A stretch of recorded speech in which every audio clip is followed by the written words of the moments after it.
এই যে শুনছো? তোমাকেই বলছি, আমাদের চ্যানেলটি সাবস্ক্রাইব করে দাও না প্লিজ।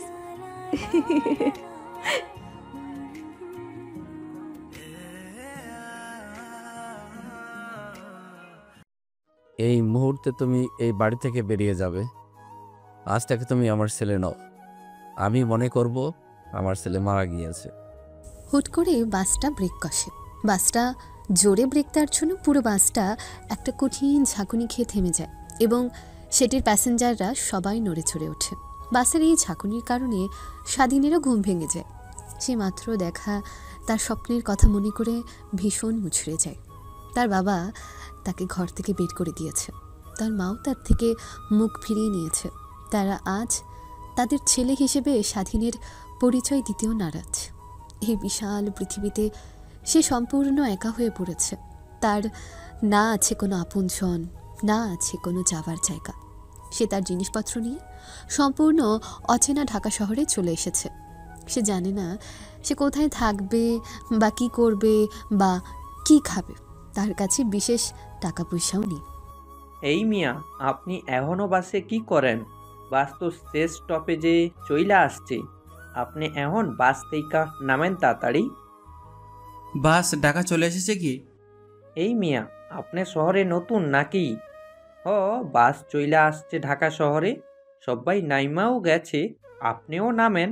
বাস এখন টার্মিনালে ঢুকবো, তাড়াতাড়ি নামেন, পরের ট্রিপের জন্য বাস রেডি করা লাগবো। ভাই শুনেন, আমি এই শহরে নতুন, আমাকে একটা থাকার জায়গার কথা বলতে পারেন? আমি কিছুই চিনি না এই শহরে। কি জ্বালা! এই মিয়া, এই আমারে কি আপনার থাকনের জায়গার কনের মানুষ লাগে? হ্যাঁ, হোটেলের দালাল লাগে? হ্যাঁ, নিজেরটা নিজে খুঁজা নেন গা। আসছে কোন নবাবের পুত? ওরে আমার, এখন থাকনের জায়গা কইরা দেন লাগবে। যান তো যান, নামেন তাড়াতাড়ি, তক্ত কইরেন না। বাসের হেল্পারের কথা শুনে স্বাধীনের পায়ে রক্ত মাথায় উঠে যায়। সে হেল্পারকে মারতে নিলেও হুট করে থমকে থেমে যায়। না, এই কাজ সে করবে না। মানুষের গায়ে সে হাত তুলবে না। সে নিজেকে কথা দিয়েছে এসব আর সে করবে না। তাই চুপচাপ সে তার ব্যাগ নিয়ে নেমে পড়ে বাস থেকে। স্বাধীন জানে না সে কি করবে, কোথায় যাবে। একটা দীর্ঘশ্বাস ফেলে স্বাধীন হাঁটা শুরু করে। নতুন শহরে শুরু হয় তার একটা অচেনা যাত্রা। ঢাকা শহরের পথে স্বাধীন শুরু। রাত গভীর হচ্ছে। স্বাধীন ঢাকা শহরের ব্যস্ত রাস্তায় হাঁটছে। হাতে শুধু একটা ছোট্ট ব্যাগ, পকেটে সামান্য টাকা। এই শহর তার কাছে একেবারে অচেনা।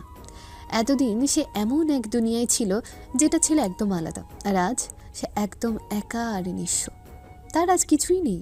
হঠাৎ রাস্তার পাশে বসে থাকা এক বয়স্ক ভিক্ষুক তার দিকে তাকিয়ে বলল, কিছু ভিক্ষা দিবা বাবা? এই নিন চাচা, এই 100 টাকা রাখেন। আমার কাছে বেশি টাকা নেই, আর দোয়া করবেন আমার জন্য। বাবা, তুমি নতুন আসছো নাকি এই শহরে? স্বাধীন একটু থমকালো। লোকটা কিভাবে বুঝলো নতুন এসেছে শহরে?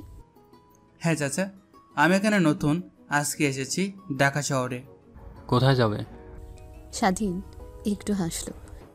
জানি না, আমার যাওয়ার কোনো জায়গা নেই চাচা। পথ যেখানে নেন সেখানেই যাব, নয়তো রাস্তায় থাকবো। ভিক্ষুকের চোখে মায়া ঝিলিক দিল স্বাধীনের জন্য। এই শহরে টিকে থাকতে হলে শক্ত থাকতে হবে বাবা। এই শহর বড় কঠিন, বড় নিষ্ঠুর। এখানে কেউ কাউকে ছাড় দেয় না। সাবধানে থাইকো তুমি। স্বাধীন মাথা নাড়ল। তাকে যে শক্ত হতেই হবে, তাকে যে টিকে থাকতেই হবে, তাকে যে মানুষ হতেই হবে। তবে এখন তার একটা জায়গা দরকার থাকার জন্য।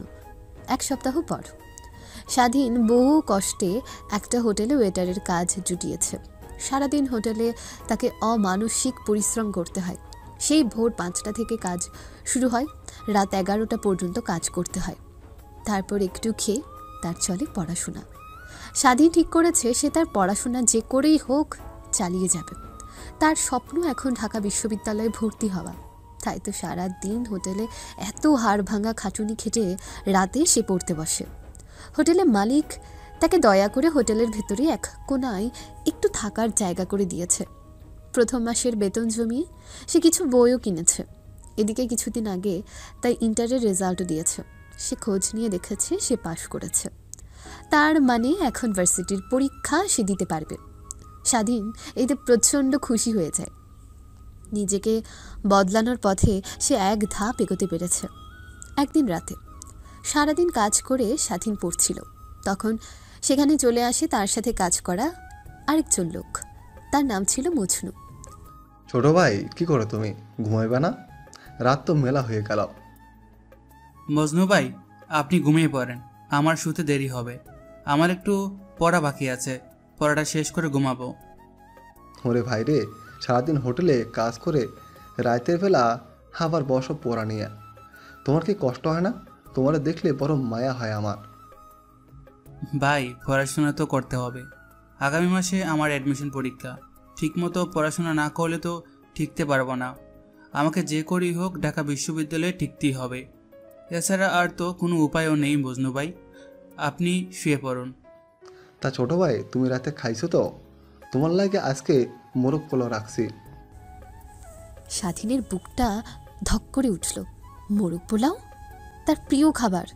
তার মা তার জন্য সব সময় কত ভালোবাসা নিয়ে এটা বানাতো। সে কবে শেষবার মায়ের হাতে বানানো মোরগ পোলাও খেয়েছিল। স্বাধীন একটা দীর্ঘশ্বাস ফেলে। তার মনটা খারাপ হয়ে যায় ভীষণ। জি ভাই, খাবো। এই তো পড়াটা শেষ করেই শোয়ার আগেই খাবো। আপনি শুয়ে পড়েন গিয়ে ভাই, আমি একটু পড়ি। বেশি দেরি করিল না, তাড়াতাড়ি শুয়ে যাইও, সকালে আবার উঠতে হইবে। এ বলে মজনু চলে যায়। স্বাধীন তার বই হাতে নিয়ে কতক্ষণ অন্যমনস্ক থেকে আবার পড়তে শুরু করে। স্বাধীন পড়া শেষ করে খেতে বসে। তোমার কথা অনেক মনে পড়ছে মা। কতদিন দেখি না তোমাকে। তোমার হাতের রান্না কতদিন যে খাই না, তোমার আদর কতদিন পাই না। তবে আমি ভেঙে যাব না, তোমার আর বাবার যোগ্য সন্তান হয়েই ফিরব।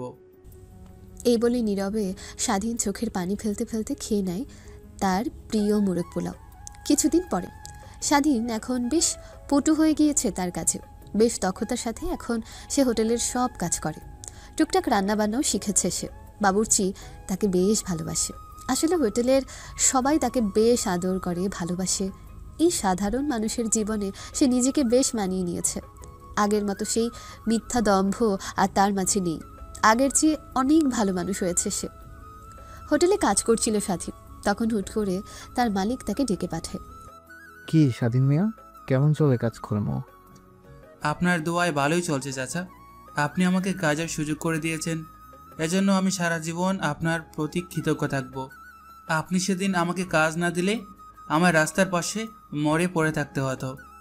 কি যে কও তুমি, এমন কিছু হইতো না। যাই হোক, মন দিয়ে কাজ করো। তোমার পড়াশোনা ঠিকঠাক মতো চলে তো? জি মালিক, পড়াশোনা আমি করছি ঠিক মতো। ভালো ভালো। তা তোমার পরীক্ষা কবে? আগামী মাসে পরীক্ষা মালিক। আজকে ফর্ম ফিল আপ করতে যাব। খুবই ভালো কথা। যাইও তাহলে এক ফাঁকে। এখন তাহলে কাজকর্ম করো তুমি। ওই যে দেখো কাস্টমার কি চায়। জি মালিক, আমি যাই। স্বাধীন আবার কাজে চলে গেল। পরদিন সকালে স্বাধীন ঢাকা বিশ্ববিদ্যালয়ের গেটে দাঁড়িয়ে। এই জায়গাটাই তার নতুন স্বপ্ন। এখানে তাকে যে করেই হোক ভর্তি হতে হবে, নিজেকে তার যোগ্য প্রমাণ করতেই হবে। কিন্তু সমস্যা হলো ঢাকা বিশ্ববিদ্যালয়ে ভর্তি হওয়া সহজ না। এর জন্য তার কঠোর পরিশ্রম করতে হবে, ভালো মতো পড়াশোনা করে পরীক্ষা দিয়ে টিকতে হবে। এরপর রেজিস্ট্রেশন অফিসে গিয়ে সে ফর্ম তুলল। সেখানে থাকা অফিসার তাকে ফর্ম দেয়। এই ছেলে, এই নাও তোমার ফর্ম। আপনাকে ধন্যবাদ স্যার।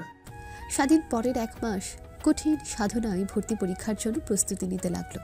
1 মাস পর স্বাধীনের আজ ঢাকা বিশ্ববিদ্যালয়ে ভর্তি পরীক্ষা ছিল। পরীক্ষার হলে ঢুকে প্রশ্ন হাতে পেয়ে স্বাধীন বেশ খুশি হয়ে যায়, কারণ এই প্রশ্নগুলো তার কাছে একদম কমন। সে খুশি মনে পরীক্ষা দেওয়া শুরু করে। পরীক্ষার হল থেকে বেরিয়ে দেখে মজনু ভাই এসেছে। তিনি এসে তাকে খুঁজছিল। মজনু ভাই, আপনি এখানে? ছোট ভাই, তোমার আজকে পরীক্ষা, তাই তোমার নিতে আসলাম। পরীক্ষা কেমন হয়েছে তোমার? স্বাধীনের চোখ থেকে কয়েকটা বাণী পড়ল। এই মানুষটা তাকে অসম্ভব ভালোবাসে। এই কয়েকটা মাস এই মানুষটা তাকে কত সুন্দর করে আগলে রেখেছে। আল্লাহর কাছে সে কৃতজ্ঞতা জানায় এমন একটা মানুষকে তার জীবনে এনে দেওয়ার জন্য। পরীক্ষা ভালো হয়েছে মজনু ভাই, বাকিটা এখন আল্লাহর হাতে। তুমি ভাই নিশ্চিত টিকবা, আমার বিশ্বাস আছে। তোমার না হইলে কার হইবে? তুমি বড় কষ্ট করেছ, আল্লাহ অবশ্যই তোমার কষ্টের প্রতিদান দিবে। এখন চলো দুই ভাই মিলে একটু ঘুরি। স্বাধীন আর মজনু মিলে তখন আশেপাশে সব জায়গায় ঘুরতে থাকে। 2 সপ্তাহ পরে ঢাকা বিশ্ববিদ্যালয়ে পরীক্ষার রেজাল্ট দেবে আজ। স্বাধীন টেনশনে একদম আধমরা হয়ে আছে। সে বারবার চিন্তা করছে, সে যদি না টিকে তাহলে তার কি হবে? তার সব প্ল্যান তো ভেস্তে যাবে। নানা কিছু চিন্তা করতে করতে সে তার কাজ করছিল। তখন স্বাধীন, তোমার না আজকে রেজাল্ট দেওয়ার কথা, সেটার খবর কি? জি ভাই, আজকে রেজাল্ট দেবে। এই যে হাতের কাজটা শেষ করিয়ে আমি যাব দেখতে।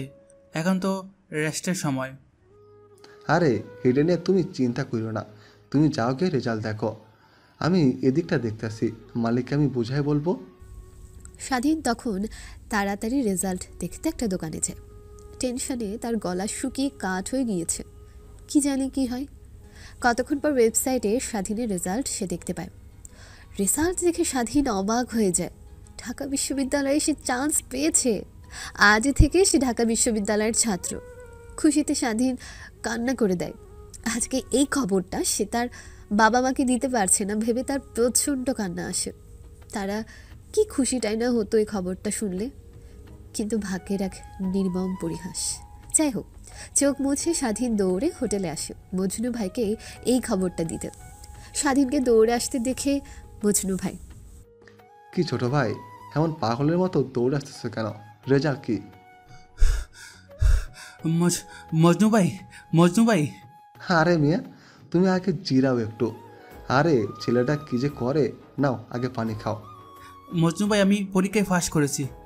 আমি ঢাকা বিশ্ববিদ্যালয়ে ঠেকেছি। হো আল্লাহ, এটা তো বড় খুশির সংবাদ ছোট ভাই। তুমি তো একদম মন খুশি করে দিলা। এই খবর তো মিষ্টি মুখ ছাড়া হবে না। আগে যাও মালিকরে খবরটা দিয়ে আসো। স্বাধীন চায় মালিককে খবরটা দিতে। মালিক আমার রেজাল্ট দিয়েছে। তাই নাকি? তো কি অবস্থা তোমার? পাশ করেছো নি তুমি? মালিক, আমি ফাঁস করেছি। আমি ভর্তি পরীক্ষায় ঠেকেছি। শুকর আলহামদুলিল্লাহ, এটা তো বড় খুশির কথা। এই সবাই শোনো, স্বাধীন ঢাকা বিশ্ববিদ্যালয়ে টিকছে, ও পাশ করছে পরীক্ষায়। এই কথা তো খালি মুখে শোনা যাবে না। এই কাদের যা তো 2 কেজি মিষ্টি আন। আজকে স্বাধীনের ভর্তি পরীক্ষার রেজাল্টের জন্য হোটেলের সবাইকে আমি মিষ্টি খাওয়াবো। হোটেলের সবাই স্বাধীনের এই অর্জনে খুশি। চোখে পানি নিয়ে স্বাধীন মনে মনে ভাবে, এই হোটেলের সবাই কত ভালো, তাকে কি অসম্ভব ভালোবাসে আর আদর করে। এই মানুষগুলোর জন্য তার কৃতজ্ঞতায় মাথা নুয়ে আসে। নিশ্চয়ই সে কোনো ভালো কাজ করেছিল, তাই এই মানুষগুলো তার জীবনে এসেছিল। সেদিন রাতে স্বাধীন মালিকের কাছে আসে। মালিক, একটু কথা ছিল। কও স্বাধীন। মালিক, আমি তো এখন ভার্সিটিতে টিকে গিয়েছি। এখন তো আমার পক্ষে পুরো দিন কাজ করা সম্ভব হবে না। আমার ক্লাস থাকবে। হ হ, সেটা আমি জানি। তুমি তোমার ক্লাসের পরে আইসা কাজ করতে পারো। আগের মতো বেতন থাকবো না কিন্তু। জি জি মালিক, আপনি যা বলেন। আমি মনে করেছি আপনি বুঝে আমাকে কাজ থেকে তাড়িয়ে দেবেন। কি যে কও না, তোমার মতো গুণী ছেলেকে আমি কাজ থেকে সরাবো কেন? তুমি তোমার মতো করে কাজ করিও ক্লাসের পরে। অনেক ধন্যবাদ মালিক। এরপর স্বাধীন ভার্সিটিতে ভর্তির সব ফর্মালিটি পূরণ করে। এরপর একদিন চলে আসে তার হলে যাওয়ার দিন। সে তার জিনিসপত্র গুছিয়ে নিচ্ছিল। ছোট ভাই, সব গোছগাছ শেষ? জি ভাই, এই তো প্রায় শেষ। তুমি চলে যাবা মনটা খারাপ লাগলে, তবে মন দিয়ে পড়াশোনা করবা, একদম উল্টোপাল্টা করবা না।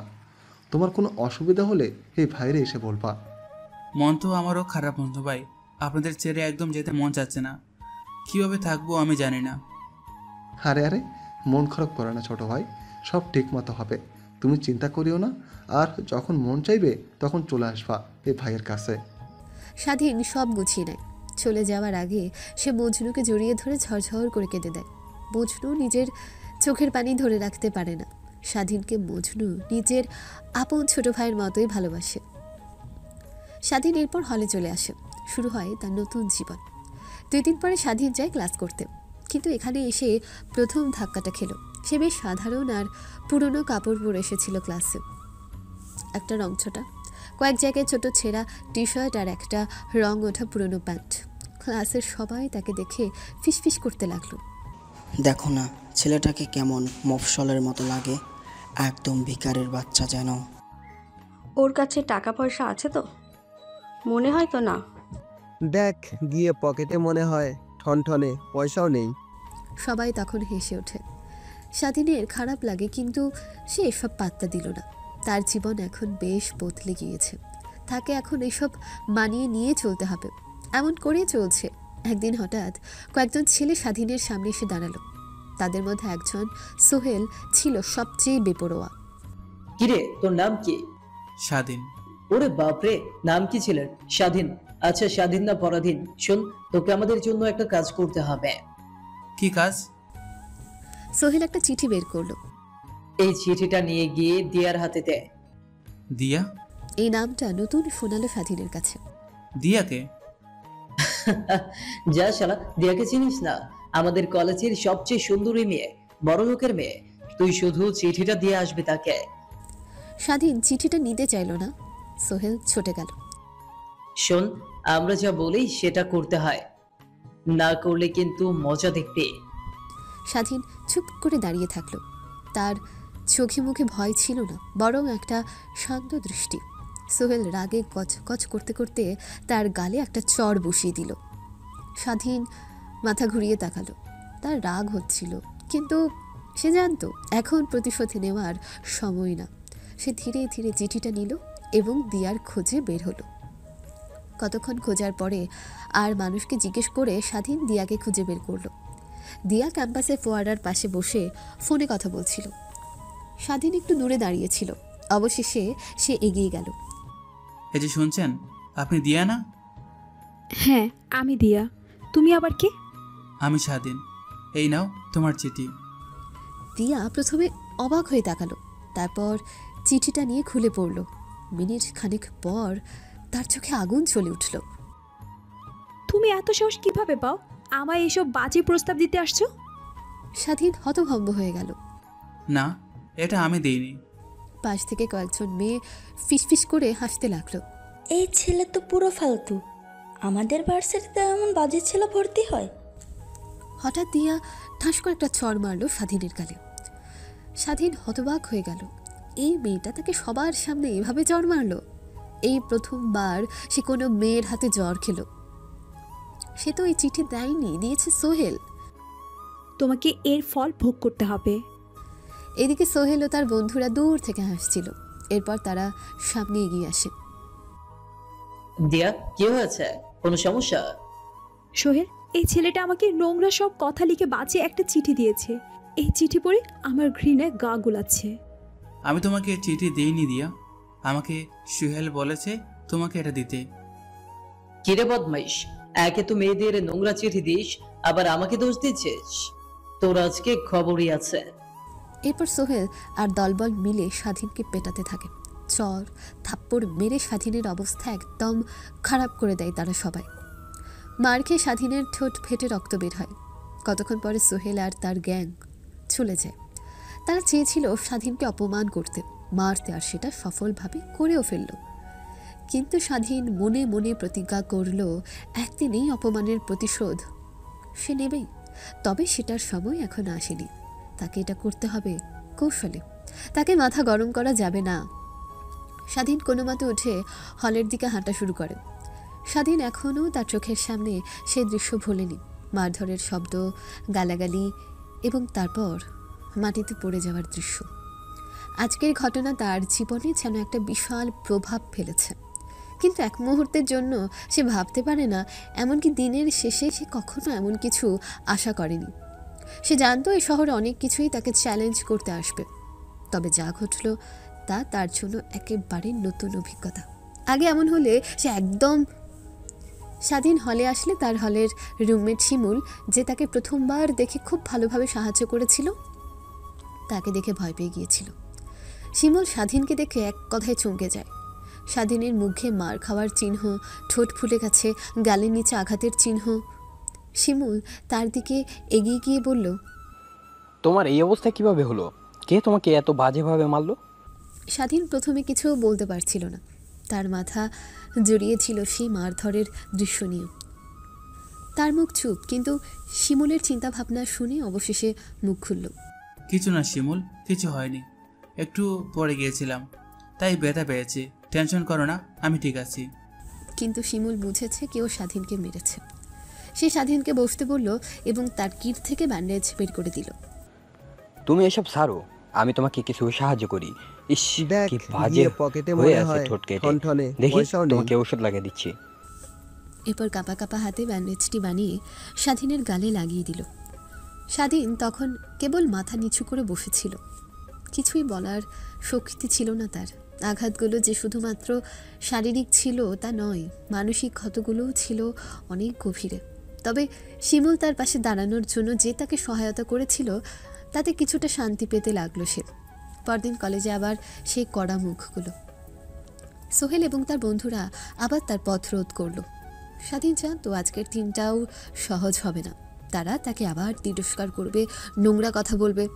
সোহেল, যার গা জ্বালা করা হাসি স্বাধীনের মন খারাপ করে দেয়, আজও তাকে বিরক্ত করতে এসছে। সোহেল যখন তার দিকে এগিয়ে আসে, তখন স্বাধীন কিছুতেই মনে মনে প্রস্তুত ছিল না। তুই কি মনে করিস ভার্সিটিতে ভর্তি হলেও তুই বড় মাপের ছেলেও হতে পারবে? আমাদের মতো হতে পারবে? ও মা, সোনা বাবার মুখটা তো শুকনো কেন? ফিটার খাবে? আজকে আম্মু বুঝি দেয়নি ফিটার? স্বাধীন কোনো উত্তর দিল না, সোজা হাঁটতে শুরু করলো। কিন্তু সোহেল আর তার বন্ধুরা তাকে একের পর এক উত্ত্যক্ত করতে লাগলো। হঠাৎ সোহেল তাকে পেছন থেকে টেনে ধরে বলে, হে, কোথায় যাচ্ছিস নবাব? কথা বলে যা, উত্তর দিতে জানিস না নাকি? এবং স্বাধীনকে এক ল্যাং মারল। অন্যদিকে স্বাধীন কিছু বুঝে ওঠার আগেই সে নিজেকে মাটিতে পড়ে যেতে দেখল। তার চোখে অন্ধকার ঝাপসা হয়ে এলো। সে আর কিছু বোঝার আগেই দিয়া যে পথের ধারে দাঁড়িয়েছিল তার উপরে গিয়ে পড়ে। এতে তার হাত থেকে ফোন পড়ে গেল।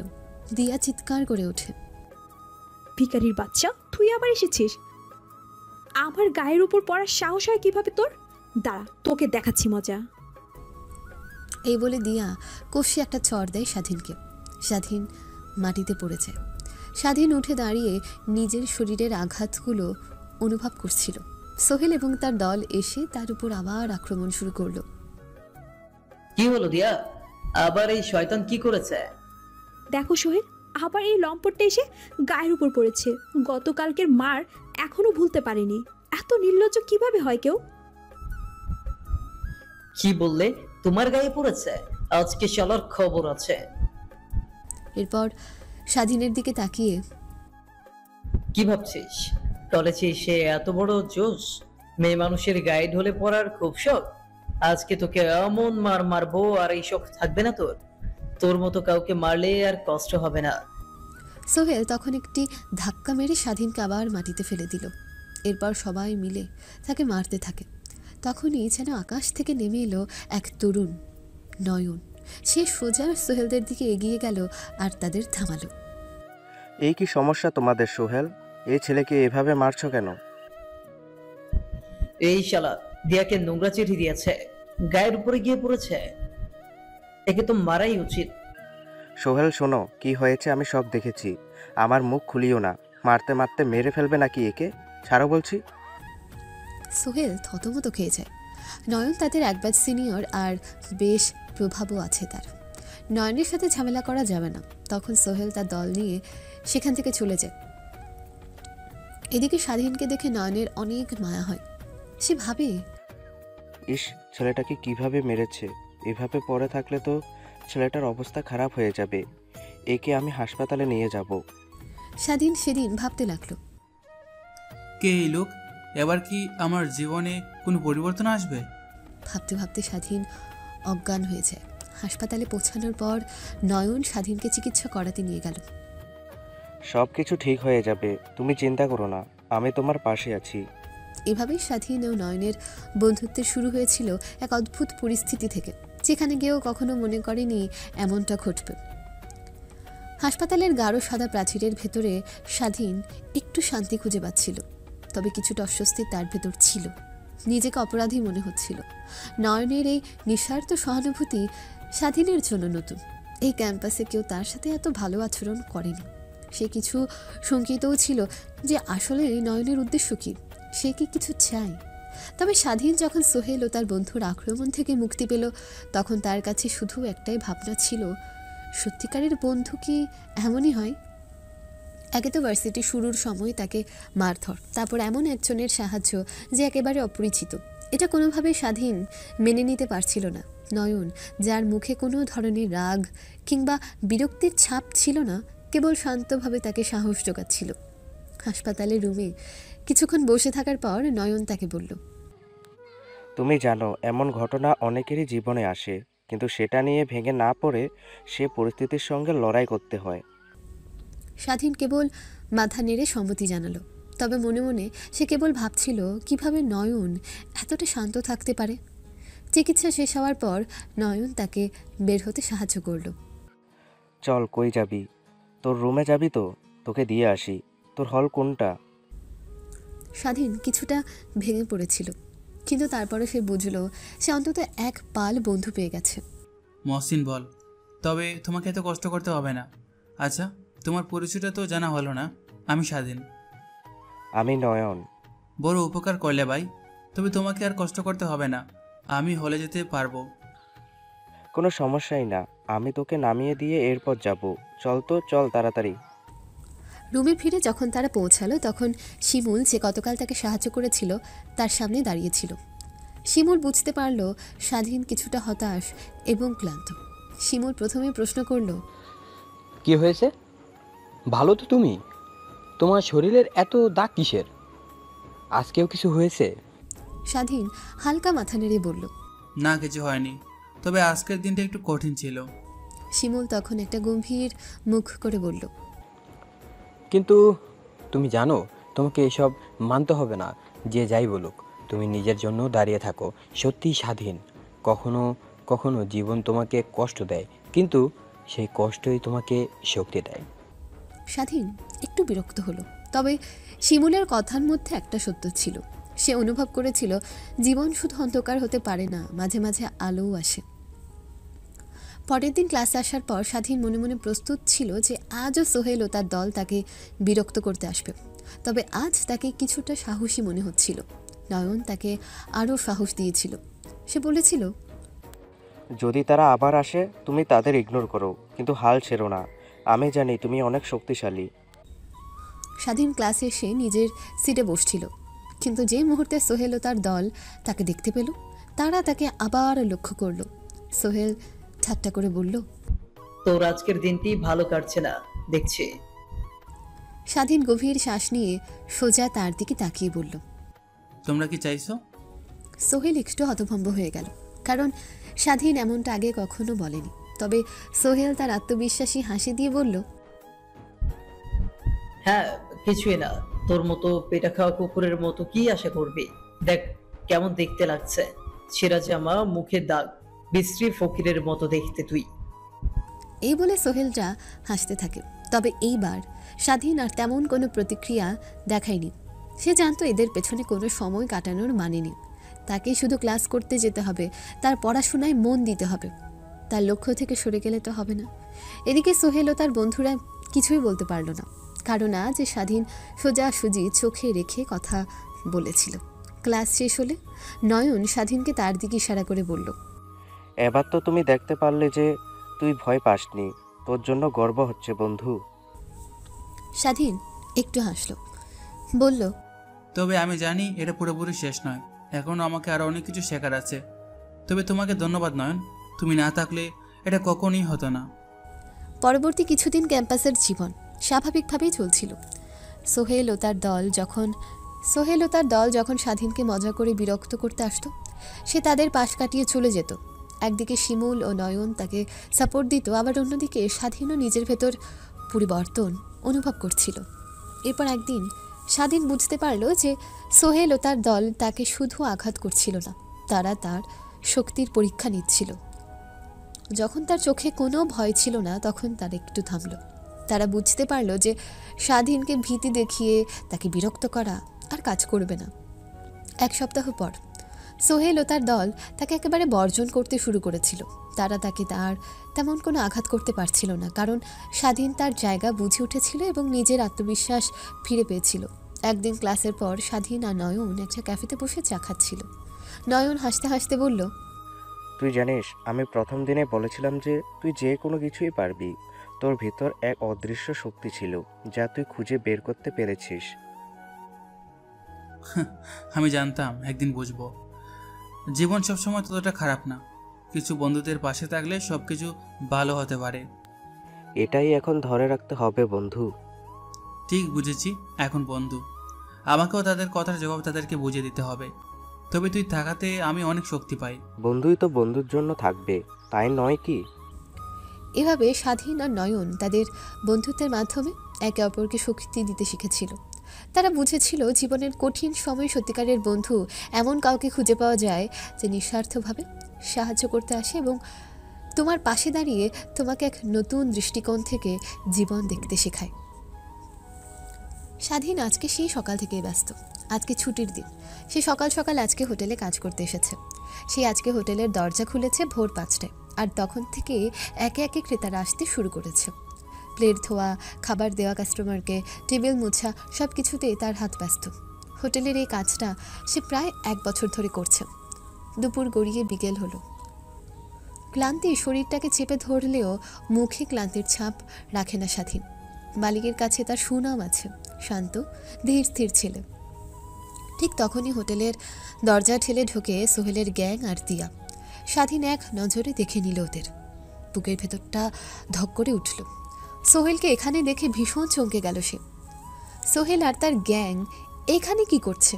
ক্যাম্পাসে তারা তার জীবন নরক করে রেখেছে, এটা তার কাজের জায়গা। এখানে এসে উল্টাপাল্টা করলে স্বাধীন সেটার বিরুদ্ধে কিছু বলতেও পারবে না। সোহেল তখন স্বাধীনকে দেখে। আরে আরে, এ কাকে দেখছি? এই দেখ দেখ, এই ছোট লোক এখানে ওয়েটারের কাজ করছে। কিরে, তুই তাহলে এখানে কাজ করিস? এই ছোট লোকের বাচ্চা, এদিকে আয়, আমাদের জন্য গ্রিল নান আর চা আনতো। স্বাধীন কিছু না বলে চুপচাপ তাদের অর্ডার আনতে গেল। সোহেল খিলখিল করে হেসে উঠল। এই ছেলেটা তো দেখি একদম সাধু, কোনো কথা নেই আর মুখে। ছি, একটা হোটেলের ওয়েটার আমাদের সাথে ক্লাসে পড়ে। তখন সোহেলের বন্ধুরা যোগ দিল হাসিতে। দিয়া চোখে অবজ্ঞার দৃষ্টি নিয়ে তাকালো স্বাধীনকে। আই, কি নাম তোর? স্বাধীন।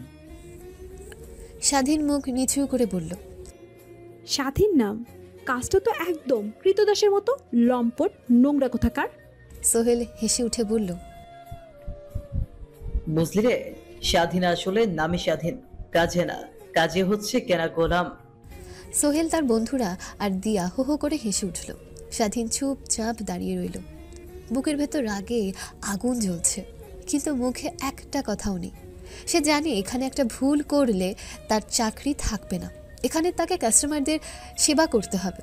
সোহেল এবার একটু এগিয়ে এসে বলল, তোর মতো ছেলে হলে আমি বোধহয় একদিনও বাঁচতাম না। নাম করা ভার্সিটিতে পড়ে সামান্য হোটেলের কাজ, তোর তো লজ্জায় মরে যাওয়া উচিত। স্বাধীন কিচ্ছু না বলে একদম চুপ থাকে। আয় ছোট লোক, তাড়াতাড়ি অর্ডার নিয়া। দাঁড়িয়ে আমাদের মুখ দেখতে হবে না, পরে কিন্তু টিপস পাবি না। স্বাধীন একবার চোখ তুলে দিয়ার দিকে তাকালো। মেয়েটার চোখে ব্যঙ্গের হাসি। বুকের মধ্যে যেন ছুরির ফলা বিঁধে গেল। সে মুখ ফিরিয়ে নিল। সোহেল যেন আরো খেপিয়ে তুলতে চাইছে। কি রে, আমাদের পাত্তা দিস না? এত দেরি লাগে অর্ডার আনতে? কিসের কাজ করিস তুই? জোর নেই নাকি? যা তাড়াতাড়ি খাবার আন।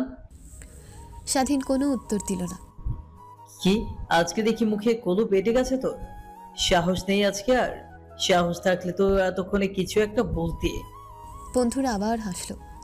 হোটেলের কিছু ক্রেতারা নীরবে দেখছে, কেউ কিছু বলছে না। সবাই যেন রোবট শুধু। স্বাধীন মাথা নিচু করে দাঁড়িয়ে থাকলো। তার হাত মুষ্টিবদ্ধ হয়ে আসছে, মনে হচ্ছে এক ঝটকায় ট্রেটা ছুঁড়ে মারবে, কিন্তু পারে না। দিয়া এবার আরেকটু এগিয়ে এসে বলল, আই, তুই কি বোবা কালা নাকি? যা তাড়াতাড়ি খাবার নিয়ে আয়। স্বাধীন কিছু না বলে পেছনে চলে গেল। ওদের কথা যেন তার কানে ঢুকছে না। কতক্ষণ পর স্বাধীন তাদের সব খাবার নিয়ে আসে আর টেবিলে সাজিয়ে দেয়। সোহেল একটা চেয়ার টেনে নিয়ে বসে পড়ল। শোন স্বাধীন, আজকে তোর পরীক্ষা। যদি সাহস থাকে তাহলে একটা কথা বলবে, আর যদি না পারিস তাহলে তুই আসলেই রোবট। স্বাধীন থমকে রইল। সোহেলের কথাগুলো যেন তার বুকের ভেতরে গেঁথে গেল। কথা বলবে কিনা সিদ্ধান্ত নিতে তার কয়েক সেকেন্ড লাগলো। তারপর সে আবার নিজের কাজে মন দিল। সোহেল উঠে দাঁড়িয়ে বলল, বলদ রোবট, বলদ রোবট। বন্ধুরাও যোগ দিল সেই ডাকের সঙ্গে। পুরো হোটেলে হাসির শব্দে গম গম করতে লাগলো। স্বাধীন আর সহ্য করতে পারল না। বুকের মধ্যে জমে থাকা রাগটা যেন বিস্ফোরণের মতো বেরিয়ে আসতে চাইছে, কিন্তু সে চুপচাপ দাঁড়িয়ে থাকলো। সোহেল এগিয়ে এসে বলল, কি রে, মুখে কুলু পেটেছিস নাকি? স্বাধীন তখনও চুপ। সোহেল হঠাৎ করে এক কাপ চা নিয়ে স্বাধীনের সামনে এনে সেটা মাটিতে ফেলে দিল। এবার কি বলবে? হোটেলে একটা পিন পতন নীরবতা নেমে এলো। স্বাধীন চোখ তুলে তাকালো সোহেলের দিকে। তার চোখে এক ধরনের অদ্ভুত আগুন জ্বলছে, কিন্তু সে একটাও কথা বলল না। সোহেল আবারও চা ফেলে দিল। এবার? স্বাধীন গভীর শ্বাস নিল। তারপর খুব শান্ত স্বরে বলল, আপনার চা আরেকবার এনে দিই স্যার। সোহেল থমকে গেল। বন্ধুরাও চুপ। দিয়ার মুখের হাসি মিলিয়ে গেল। স্বাধীন পেছন ফিরে চায়ের কাপ নিয়ে নিল। মিনিট খানেক পর সে নতুন এক কাপ চা নিয়ে এসে সোহেলের সামনে রাখল। আপনার চা স্যার। সোহেল চুপচাপ বসে রইল। তার চোখে কেমন একটা অস্বস্তি খেলা করছে। স্বাধীন পেছনে ফিরে গিয়ে নিজের কাজে মন দিল। হোটেলের চারপাশে যারা বসেছিল সবাই যেন বুঝে গেল স্বাধীনকে অপমান করার খেলায় জিতেছে স্বাধীনই। দিনের শেষে যখন হোটেল বন্ধ করতে করতে স্বাধীন দরজার বাইরে বের হলো, বেশ রাত হয়েছে তখন। তার বুকের ভেতরটা আজ হালকা। রাস্তায় নামতেই পেছন থেকে কেউ ডাকলো, স্বাধীন। স্বাধীন ফিরে তাকালো। দিয়া দাঁড়িয়ে। আজকে তুই ওদের কথার জবাব দিলি না কেন? স্বাধীন মৃদু হেসে বলল, কারণ আমি জানি চুপ থাকা মানে হার মানা নয়, আর আমি আমার কাজটা করতে এসেছি, কারো অপমানের জবাব দেওয়ার জন্য নয়। দিয়া কিছুক্ষণ চুপ করে রইল। তারপর আস্তে করে বলল, তুই সত্যি স্বাধীন? স্বাধীন কিচ্ছু বলল না। সে ধীর পায়ে হেঁটে চলে যায়। তার মাথা উঁচু। দিয়া অবাক হয়ে তাকিয়ে থাকলো তার যাওয়ার পথে। পুরনো ঢাকার সরু গলি। দুপুর গড়িয়ে বিকেল। রোদের তেজ কমে এসেছে। স্বাধীন ধীর পায়ে হাঁটছে, হাতে ছোট একটা ব্যাগ। আজ হোটেল ছুটির দিন। মালিক ছুটি দিয়েছে, তাই এক আত্মীয়ের ওষুধ পৌঁছে দিতে বেরিয়েছে। শরীর ক্লান্ত, কিন্তু মাথাটা হালকা। গত কয়েকদিনে অনেক কিছু ঘটেছে, কিন্তু সে সব কিছু পেছনে ফেলে সামনে এগোতে চায়। মাথা নিচু, মনে তার যেন হাজার চিন্তা ঘুরছে। হঠাৎ পেছন থেকে কাপা গলায় ডাক শোনা যায়, ভাই আপনি এখানে? স্বাধীন থমকে দাঁড়ায়। ধীরে ধীরে পেছন ফিরে তাকায়। চোখে মুখে বিস্ময় আর সন্দেহের ছাপ। সামনে 4-5টা ছেলে দাঁড়িয়ে আছে। তাদের চোখে উত্তেজনা আর শ্রদ্ধা মিশে আছে। আপনারা কে? আমাকে বাইরে রাখছেন কেন? আপনাদের তো চিনলাম না। বিপ্লু এক পা এগিয়ে আসে। তার চোখে আবেগ স্পষ্ট। মুখের দাড়িগুলো এলোমেলো, শরীর হালকা রোগাটে, কিন্তু চোখ দুটো সরু, তীক্ষ্ণ আগুনের মতো জ্বলছে। আমি বিপুল ভাই, আপনার বিপুল। স্বাধীনের চোখ কিছুক্ষণ স্থির থাকে, মুখে অস্বস্তির ছাপ। কয়েক মুহূর্তের নীরবতা। তারপর ধীরে ধীরে বলে, আমি তো আপনাদের চিনি না। বিপ্লুর চোখ দুটো ছকছক করে ওঠে। তার গলা কেঁপে যায়। ভাই আপনি ভুলে গেছেন, ছায়া গ্যাংয়ের সেই বিপুল যে একদিন আপনার ডান হাত ছিল। স্বাধীন মুখ ঘুরিয়ে নেয়, যেন কিছু শুনতেই চায় না। তার চোখে ক্লান্তি আর অবহেলা, কিন্তু বিপ্লু হাল ছাড়ে না।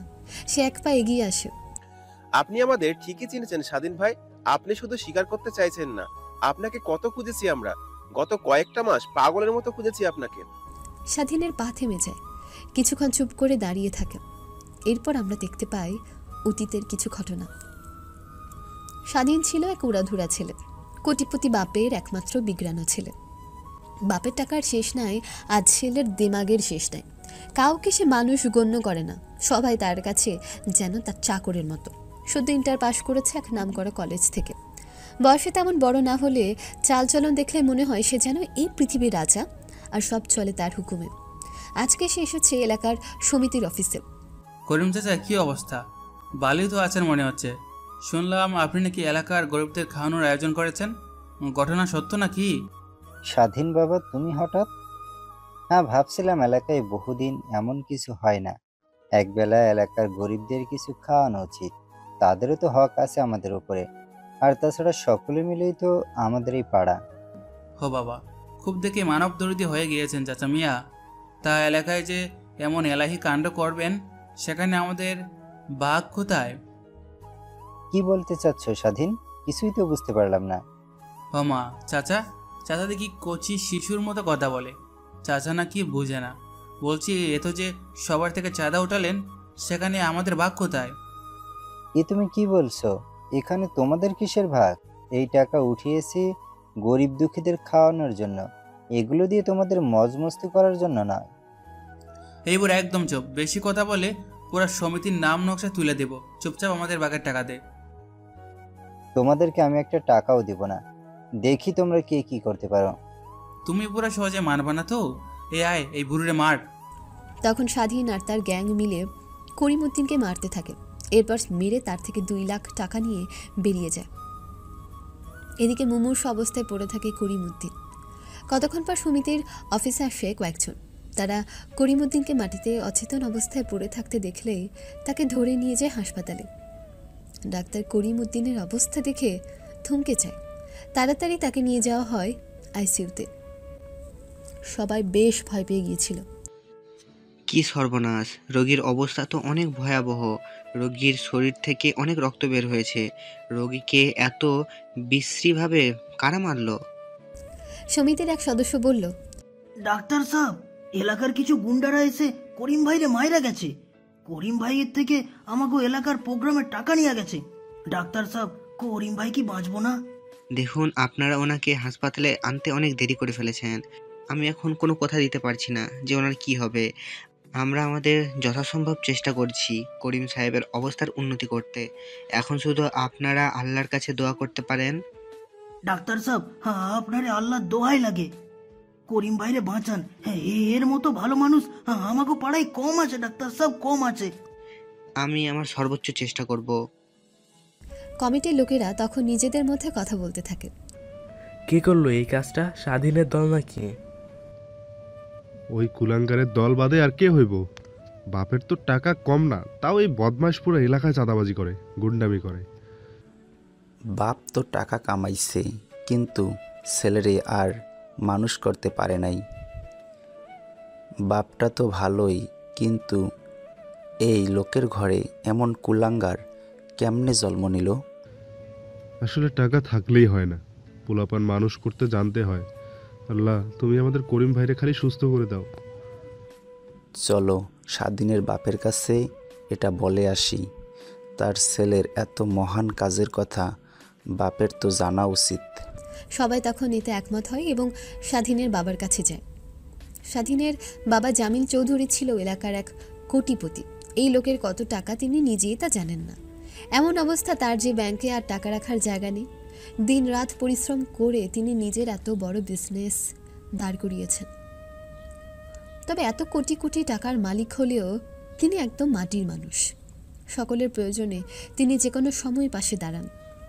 এলাকার কারো কিছু দরকার হলে তিনি কখনোই পিছপা হয় না সাহায্য করতে। তাকে এলাকার দানবীর মহসিনও বলা যায়। লোকটার আচার ব্যবহারও একদম মাটির মানুষের মতো। জামিল চৌধুরীর একমাত্র ছেলে স্বাধীন চৌধুরী। বাবার যেন ঠিক উল্টো পিঠ হলো স্বাধীন। বকে যাওয়া, জিদি, বেয়াদব, এক কথায় একজন খারাপ মানুষের সকল বৈশিষ্ট্যের সমাহার যেন স্বাধীন। তার বাবা ঠিক যতটা মানুষকে সাহায্য করে, মানুষের কথা ভাবে, ছেলে যেন ঠিক ততটাই মানুষের ক্ষতি করতে সর্বদা লেগে থাকে। এলাকায় গুন্ডামি, চাঁদাবাজি করাই যেন তার নেশা আর পেশা।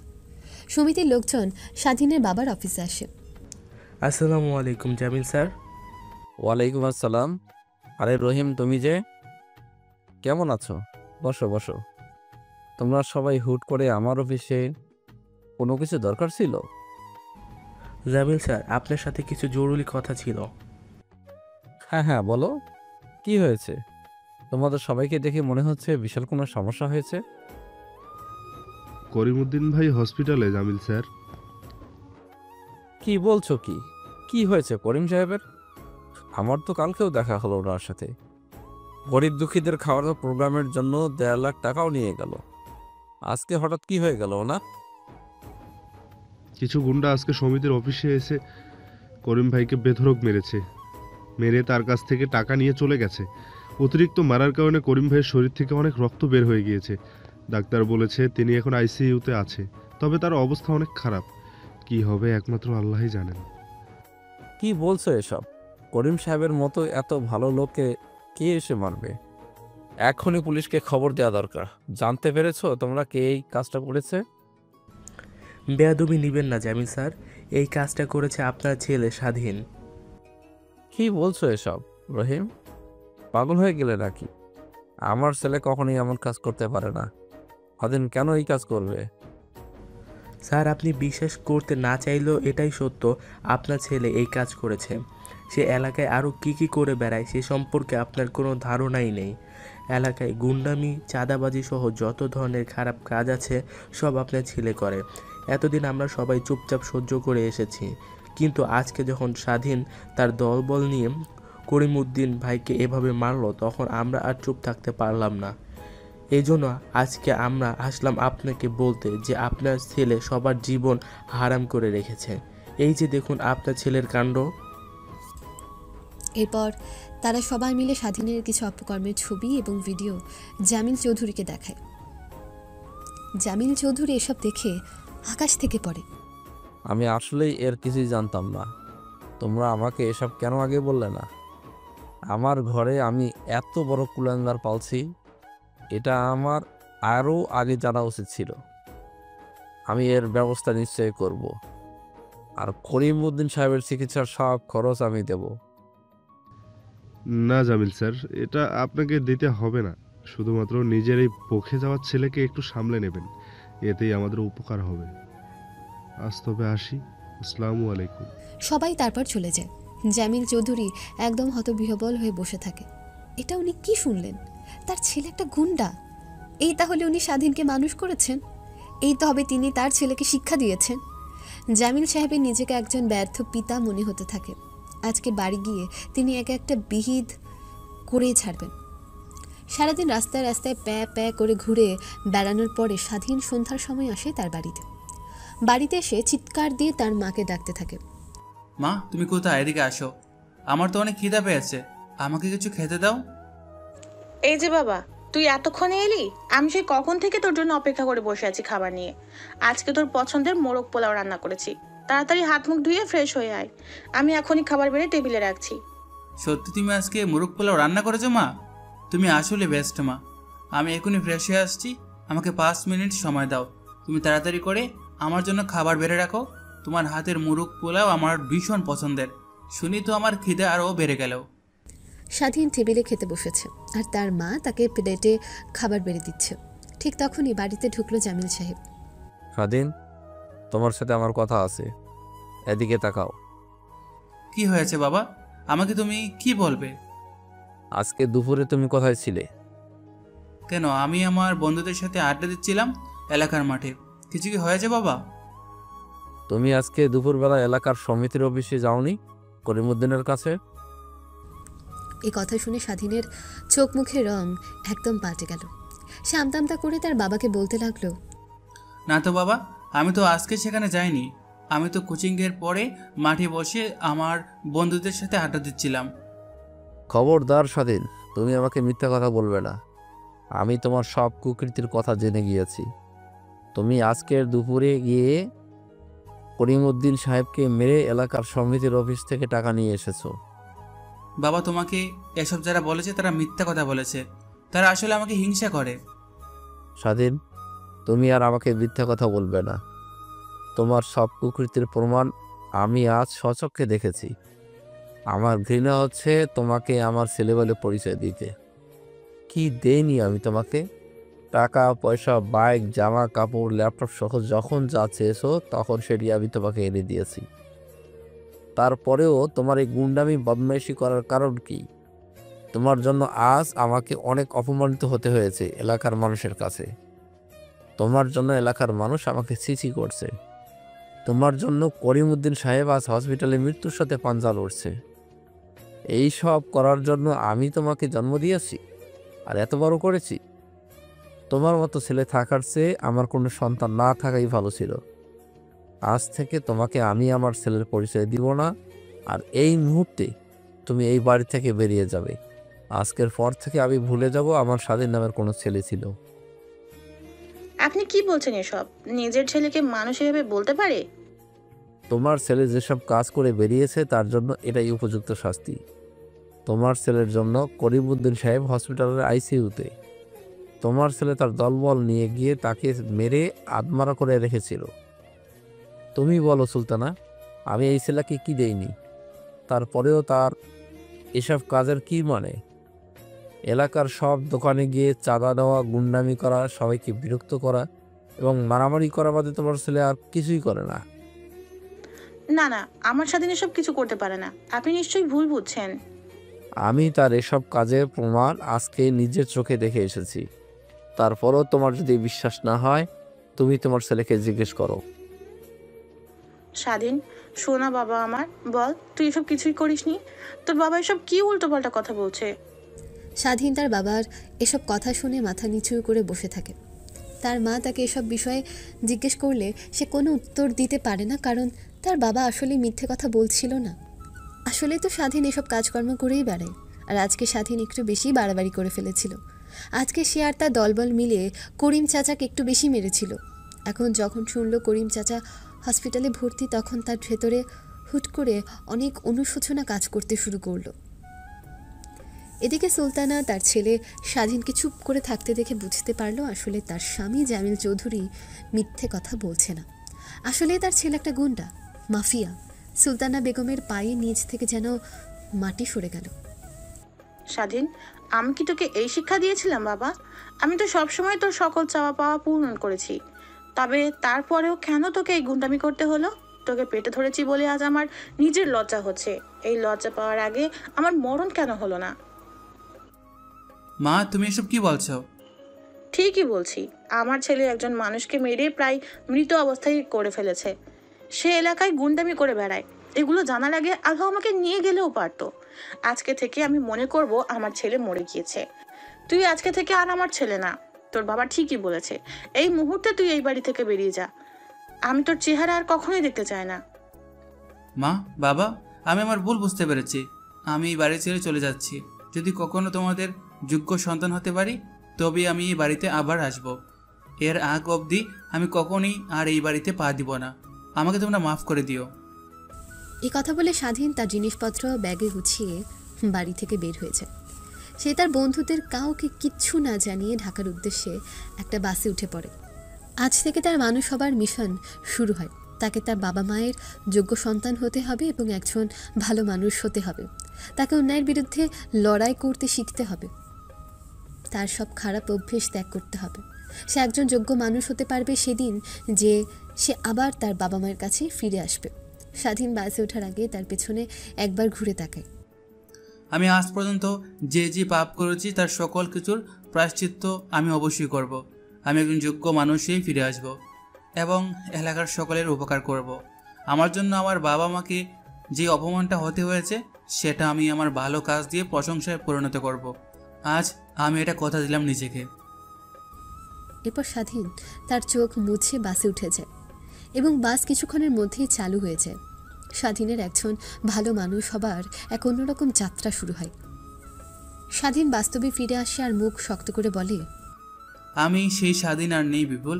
আমি ওই জীবন ছেড়ে এসেছি। তোমরা কেন আমাকে খুঁজছো? আমি তোমাদের সাথে ফেরত যাব না। বিপ্লুর চোখে হতাশার ছাপ স্পষ্ট হয়, কিন্তু সে থামে না। গলায় কাতর স্বর।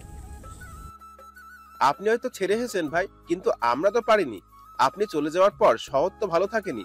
আপনারই পুরনো সঙ্গী ডেভিল পুরো শহরটা দখল করে নিয়েছে। খুন, ধর্ষণ, চাঁদাবাজি সবকিছু চলছে তার ইশারায়। আমরা তাকে বাধা দেওয়ার চেষ্টা করেছি, কিন্তু তাকে কোনোভাবেই থামানো যাচ্ছে না। বিপ্লুর গলা ধরে আসে। সে কথা শেষ করতে পারে না। কয়েক মুহূর্ত নীরবতা। স্বাধীনের মুখ শক্ত হয়ে যায়, কিন্তু সে মুখ ফিরিয়ে নেয়। আমি এখন নতুন মানুষ বিপ্লু। একটা হোটেলে কাজ করে দিন শেষে শান্তিতে ঘুমাই। আমি আমার পড়াশোনা চালিয়ে নিয়েছি। আমাকে একজন যোগ্য মানুষ হতে হবে। ওই অন্ধকারের ডাকা আর সে বিষাক্ত স্বাধীন মরে গেছে। বিপ্লব তীব্র স্বরে বলে, শান্তি? আপনি কি আসলে শান্তিতে আছেন ভাই? নিজের জায়গা রেখে, নিজের বাবা মাকে একা রেখে আপনি কিভাবে আছেন? স্বাধীন কিছুক্ষণ চুপ করে থাকে, তারপর ধীরে ধীরে বলে, আমি যদি আগের অবস্থায় ফিরে যাই তাহলে আর ফেরার পথ থাকবে না রে বিপ্লু। আমি চাই না আবার অন্ধকার আমাকে গ্রাস করুক। আমি আমার বাবা মাকে অনেক অপমানিত করেছি, এলাকার অনেক ক্ষতি করেছি। আমি একটা গুন্ডা ছিলাম, তবে আমি সেটা ছেড়ে দিয়ে এসেছি। আমি আর সে অন্ধকারের পথে যাব না। বিপ্লব এক পা এগিয়ে আসে, চোখে অশ্রু জমে উঠেছে। স্বাধীন ভাই, আপনি অনেক ভুল করেছেন, আমরা জানি। আমরাও ছিলাম আপনার সাথে সেই অন্যায়ের ভাগীদার। আপনি নিজের একাদোষী নন। আপনি এখানে নতুন জীবন বেছে নিয়েছেন, নিজেকে যোগ্য করতে চেষ্টা করছেন। আপনি যদি সত্যি ভালো হতে চান তাহলে এই শহরের জন্য লড়াই করতে হবে। আপনাকে শহরে ফিরে শহরের লোকদেরকে উদ্ধার করতে হবে। স্বাধীনের চোখে মুখে দ্বিধার ছাপ, তার হাতের মুঠি শক্ত হয়ে আসে। আমি আর পারবো না বিপ্লু। আমি অনেক কষ্টে এই নতুন জীবনটা পেয়েছি। বিপ্লব হঠাৎ পকেট থেকে একটা ছোট্ট ছবি বের করে দেয় স্বাধীনের হাতে। দেখুন ভাই, মনে আছে? এটা আমাদের প্রথম ছবিটা। আপনি, আমি, রাফিক, জসিম, মনির। স্বাধীন ছবিটা হাতে নিয়ে তাকিয়ে থাকে। ছবিতে কয়েকটা তরুণ ছেলে, মুখটা হাসি হাসি। তাদের মাঝখানে স্বাধীন, তার সেই কঠিন চেহারা, চোখে শীতলতার ছাপ। স্বাধীন কয়েক মুহূর্ত চুপ করে থাকে, যেন অনেক পুরনো এক দুনিয়ায় ফিরে গেছে। আমরা আবার সেই দিনগুলোকে ফিরে পেতে চাই না ভাই। আমরা চাই শহরটা এবার মুক্ত হোক। আপনি চলে আসার পরে আমরাও আমাদের ভুল বুঝতে পেরেছিলাম। আমরাও সরে এসেছিলাম এই অন্ধকার পথ থেকে। বিপ্লু, সবটাই আমি বুঝেছি, তবে এখন আর কিছু করার নেই। এরপর স্বাধীন ছবিটা হাতে নিয়ে চুপ করে থাকে। দীর্ঘ নীরবতা, তারপর ধীরে ধীরে বলে, ডেভিল কতদূর গেছে? বিপ্লব চোখ জ্বলে ওঠে, যেন আশার আলো ফিরেছে তার চোখে। সে গম্ভীর স্বরে বলে, অনেক দূর। সে এখন পুরো শহরের অন্ধকারের মালিক। পুলিশ, রাজনীতি, ব্যবসা সবকিছু তার হাতে। কেউ মুখ খুলতে সাহস করে না। স্বাধীন মুখ শক্ত করে ফেলে, তার চোখে পুরাতন সেই শীতলতা ফিরে আসে, কিন্তু সে নিজেকে সামলায়। আমি ভাববো। বিপ্লব একটু হেসে ফেলে। আপনি ভাববেন না ভাই, আপনি ফিরবেন, কারণ আপনি এখন আলোর পথের মানুষ। আমাদের এলাকার অন্ধকার শুধু আপনিই মেটাতে পারবেন। আগের সেই স্বাধীন আপনি আর নেই। এখন আপনি কোনো অন্যায় মুখ বুজে সহ্য করবেন না, আমরা জানি। স্বাধীন কিছু না বলে ছবিটা হাতে নিয়ে চলে যায় হলে। স্বাধীনের সেই ছোট্ট ঘর, রাত গভীর। টেবিলের উপর সে পুরনো ছবি রাখা, পাশে ছোট্ট একটা ডায়েরি। স্বাধীন একা বসে আছে, সিগারেটের ধোঁয়া ঘরের বাতাসে মিশে যাচ্ছে। তার চোখে দ্বিধা, সামনে দুটি পথ, একটা শান্তির, আরেকটা লড়াইয়ের। কি করব আমি? কি পথ বেছে নেব? আমার মাথা কাজ করছে না। এই শহরে আমি কত কষ্ট করে নিজের নতুন জীবন তৈরি করেছি। আমি নিজেকে বদলাতে চেয়েছি, আবার সেই অন্ধকারে ফিরে গেলে সব যে বৃথা হয়ে যাবে। আমি কি করব কিছুই বুঝতে পারছি না। এদিকে স্বাধীনের রুমমেট শিমুল দেখে স্বাধীন কি যেন বিড়বিড় করছে, নিজের সাথেই সে কথা বলছে। স্বাধীন, তুই ঠিক আছিস? হ্যাঁ, আমি ঠিক আছি শিমুল, তুই ঘুমা। আমিও একটু পড়া নিয়ে চিন্তা করছিলাম। আরে বেটা, রাত হয়েছে, এখন শুয়ে পড়। সকালে উঠে রিডিং রুমে গিয়ে পড়ে নিস। তোর তো আবার কাজও আছে। এই তো বন্ধু, আর একটু পরে শুয়ে পড়ছি। প্রচণ্ড টায়ার্ড লাগছে আসলেও। হ্যাঁ, বেশি দেরি করিস না। স্বাধীন তখন সব মাথা থেকে ঝেড়ে ফেলে শুয়ে পড়ে। আজকে বড় ধকল গিয়েছে, কাল এসব নিয়ে ভাবা যাবে। আজকে তার ঠিকমতো ঘুম দরকার। এলাকার পুরনো বস্তি এলাকা, রাত গভীর, চারদিকে নিস্তব্ধতা, শুধু দূরে কয়েকটা কুকুর ঘেউ ঘেউ করছে। একটা পুরনো ঘরের সামনে কয়েকজন ছেলে দাঁড়িয়ে আছে। ঘরের দরজায় লাথি মেরে খুলে ফেলা হয়। ভেতরে একজন মধ্যবয়স্ক লোক কাঁপতে কাঁপতে বসে আছেন। তার সামনে দাঁড়িয়ে আছে এক যুবক, চোখে ভয়ঙ্কর দৃষ্টি, ঠোঁটে হালকা হাসি। মামা, সময় মতো টাকা না দিলে আমাদের মন খারাপ হয়। আমাদের মন খারাপ হলে কিন্তু আপনার জন্য ভালো হবে না। লোকটা কাঁপতে কাঁপতে দুই হাত জোর করে সামনে ধরে। ভাই দয়া করেন, আমি গত মাসেও টাকা দিয়েছি, এই মাসের দোকান ঠিকমতো চলে নাই, একটু সময় দেন। ডেভিল ধীরে ধীরে হাঁটে, তার চোখে যেন ঠান্ডা আগুন জ্বলছে। পাশে দাঁড়িয়ে থাকা দুইজন গুন্ডা ফিস ফিস করে হাসে। সময় তো অনেক দিলাম মামা, কিন্তু সময় কারোর জন্য থেমে থাকে না, বুঝছেন? এক মুহূর্তে চুপ থেকে ডেভিল সিগারেট টেনে ধোঁয়া ছাড়ে। তারপর হঠাৎ লোকটার মুখে ধোঁয়া ছেড়ে দেয়। লোকটা কাশতে থাকে। টাকা লাগবে না, কিন্তু শাস্তি তো দিতে হবে, তাই না? সে পাশে দাঁড়িয়ে থাকা এক গুন্ডার দিকে তাকায়। রানা, বুঝিয়ে দিয়ে আমাদের সময় নষ্ট করাটা কিভাবে শোধ দিতে হয়। রানা এসে লোকটাকে চুল ধরে টেনে বের করে আনে।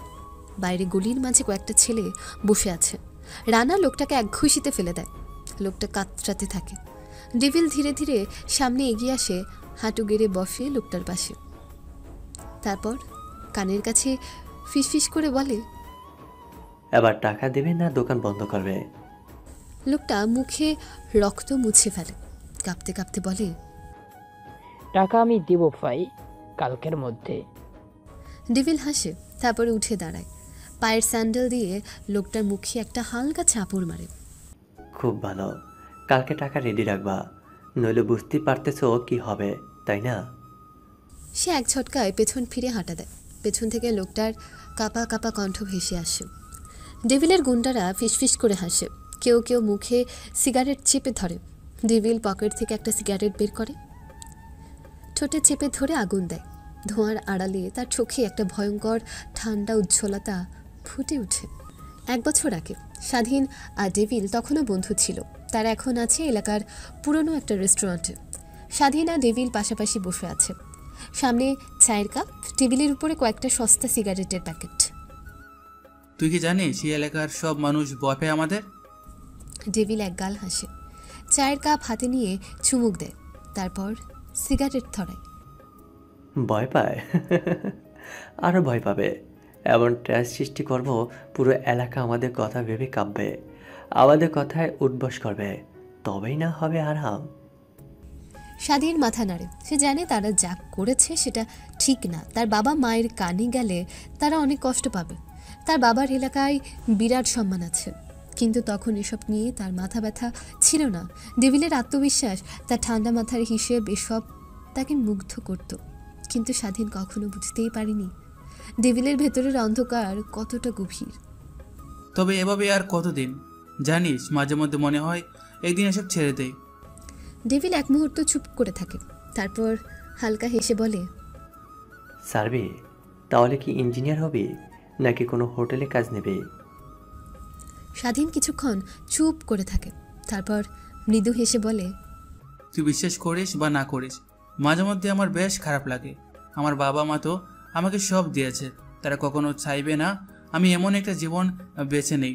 তারা আমার জন্য সুন্দর জীবন চায়। আমারও মাঝে মধ্যে মনে হয় আমি নতুন জীবন চাই।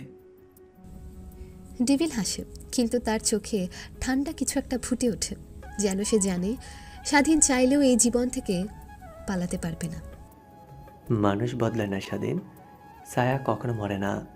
আমরা কখনো শেষ হয়ে যাব না, আমাদের শেষ হয়ে যাওয়া সম্ভব নয়, এটা তুইও ভালো করে জানিস। এই জানাতে কি তো বের হতে মন চায় ডেভিল? অনেক হয়েছে কঠিন কথা, চল আজকে জম্পিস বিরিয়ানি খাই। ভালো বন্ধু না খেলে তো শরীরে জোত হয় না বন্ধু। হ্যাঁ হ্যাঁ চল, ক্ষুধাও পেয়েছে জব্বর। এই ওয়েটার এদিকে আয়। ওয়েটার এগিয়ে আসে। 2 কাচ্চি, 2টা রোস্ট, 2টা কাবাব আর বুড়হারে নিয়ে আয়। এই কাচ্চির মাংস হতে ভালো হয়। আর লেগ রোস্ট দিবি, যা যা। ওয়েটার অর্ডার নিয়ে চলে যায়। ডেভিল আর স্বাধীন তখনও নিজেদের মাঝে কথা বলতে থাকে। বর্তমানে নিজের রুমে বসে এসব কিছু ভাবছিল স্বাধীন। এককালে ডেভিল তার জানের বন্ধু ছিল। একসাথে মিলে তারা কত কিছু করেছে, সব ভয়ঙ্কর কাজগুলো তারা একসাথে মিলেই করেছে। তবে স্বাধীন সে পথ থেকে সরে এলেও ডেভিল যেন আর পারল না। সে ওই অন্ধকার জগতে বরং আরও ডুবে গেল। এতটাই ডুবলো যে আর বের হওয়ার সুযোগ তার রইল না। স্বাধীন এসব ভাবতে ভাবতেই দীর্ঘশ্বাস ফেলে। এদিকে নয়ন এসেছিল। কিরে স্বাধীন, এত চুপচাপ কেন? কিছু না নয়ন, এই তো বসে আছি। তুই হঠাৎ? আরে মনে হলো তোর সাথে 2 দিন দেখা হয় না, একটু দেখা করেই আসি। তুই এমন মুখ গোমরা করে বসে আছিস কেন? আরে কিছু হয়নি, এমনি তোকে দেখে দেখে হাসছি। হ্যাঁ হ্যাঁ, একদম দাঁত কপাটি বের করে হাসছিস। এখন চল। কই যাব? স্বাধীনের বুকটা ধক করে উঠল। তা ডেভিলের কথা আবার মনে পড়ে যায়। নয়ন স্বাধীনের খুব ভালো বন্ধু হলেও সে নয়নকে তার অতীত নিয়ে কিছুই বলেনি। নয়নের ধারণাই নেই স্বাধীন কত ভয়ঙ্কর ছিল। সে সবসময় স্বাধীনকে এক নরম শান্ত ছেলে হিসেবেই চেনে। স্বাধীন কখনো চায়নি তার অতীত জীবনের কথা কাউকে বলতে। সে তার অতীত পরিচয় লুকিয়ে রেখেছে সবার থেকে। সে চায় না এখনো তার পরিচয় কেউ জানতে পারুক। স্বাধীন এরপর নয়নের সাথে বেরিয়ে পড়ে। সে আর নয়ন হাঁটতে হাঁটতে এগোতে থাকে। নয়ন অনর্গল কথা বলে যাচ্ছিল, তবে বেশিরভাগ কথা স্বাধীনের কানে ঢুকছিল না। সে এখনও চিন্তা মুশকুল হয়ে আছে। ডেভিলের আস্তানা বড় একটা ভবনের ছাদে বসে আছে সে। সামনে কিছু লোক দাঁড়িয়ে আছে, তারা সবাই কাঁপছে। 3জন মানুষ হাঁটু গেড়ে বসে আছে, চোখ বাঁধা। পেছনে দাঁড়িয়ে থাকা 2 গুন্ডার হাতে লোহা রড আর চেইন। কি করছিলে তোমরা? একজন লোক মুখ খুলতে যায়, কিন্তু ভয় পেয়ে গুম হয়ে যায়। ডেভিল ধীরে ধীরে উঠে দাঁড়ায়, তারপর এক হাঁটু গেড়ে বসে লোকটার কানে ফিসফিস করে বলে, আমি একটা প্রশ্ন করলাম আর তুই উত্তর দিতেছিস না। সে ধীরে ধীরে লোকটার গলা চেপে ধরে, একটু রাগ দেখায় না, শুধু ঠান্ডা দৃষ্টিতে তাকিয়েই থাকে। লোকটা কাঁপতে কাঁপতে বলল, ভাই আমি কিছু করি নাই, আমাকে ছেড়ে দিন প্লিজ ভাই। ডেভিল মৃদু হেসে লোকটার গলা ছেড়ে দেয়, তারপর এক ঝটকায় লাথি মেরে ফেলে দেয়। লোকটা কাতরাতে থাকে। ডেভিল উঠে দাঁড়িয়ে গুন্ডাদের দিকে তাকায়। অপরাধের শাস্তি অপরাধীকে বুঝিয়ে দিতে হয়, তাই না? ভাই বিশ্বাস করেন। ডেভিল লোকটাকে থামিয়ে দেয়।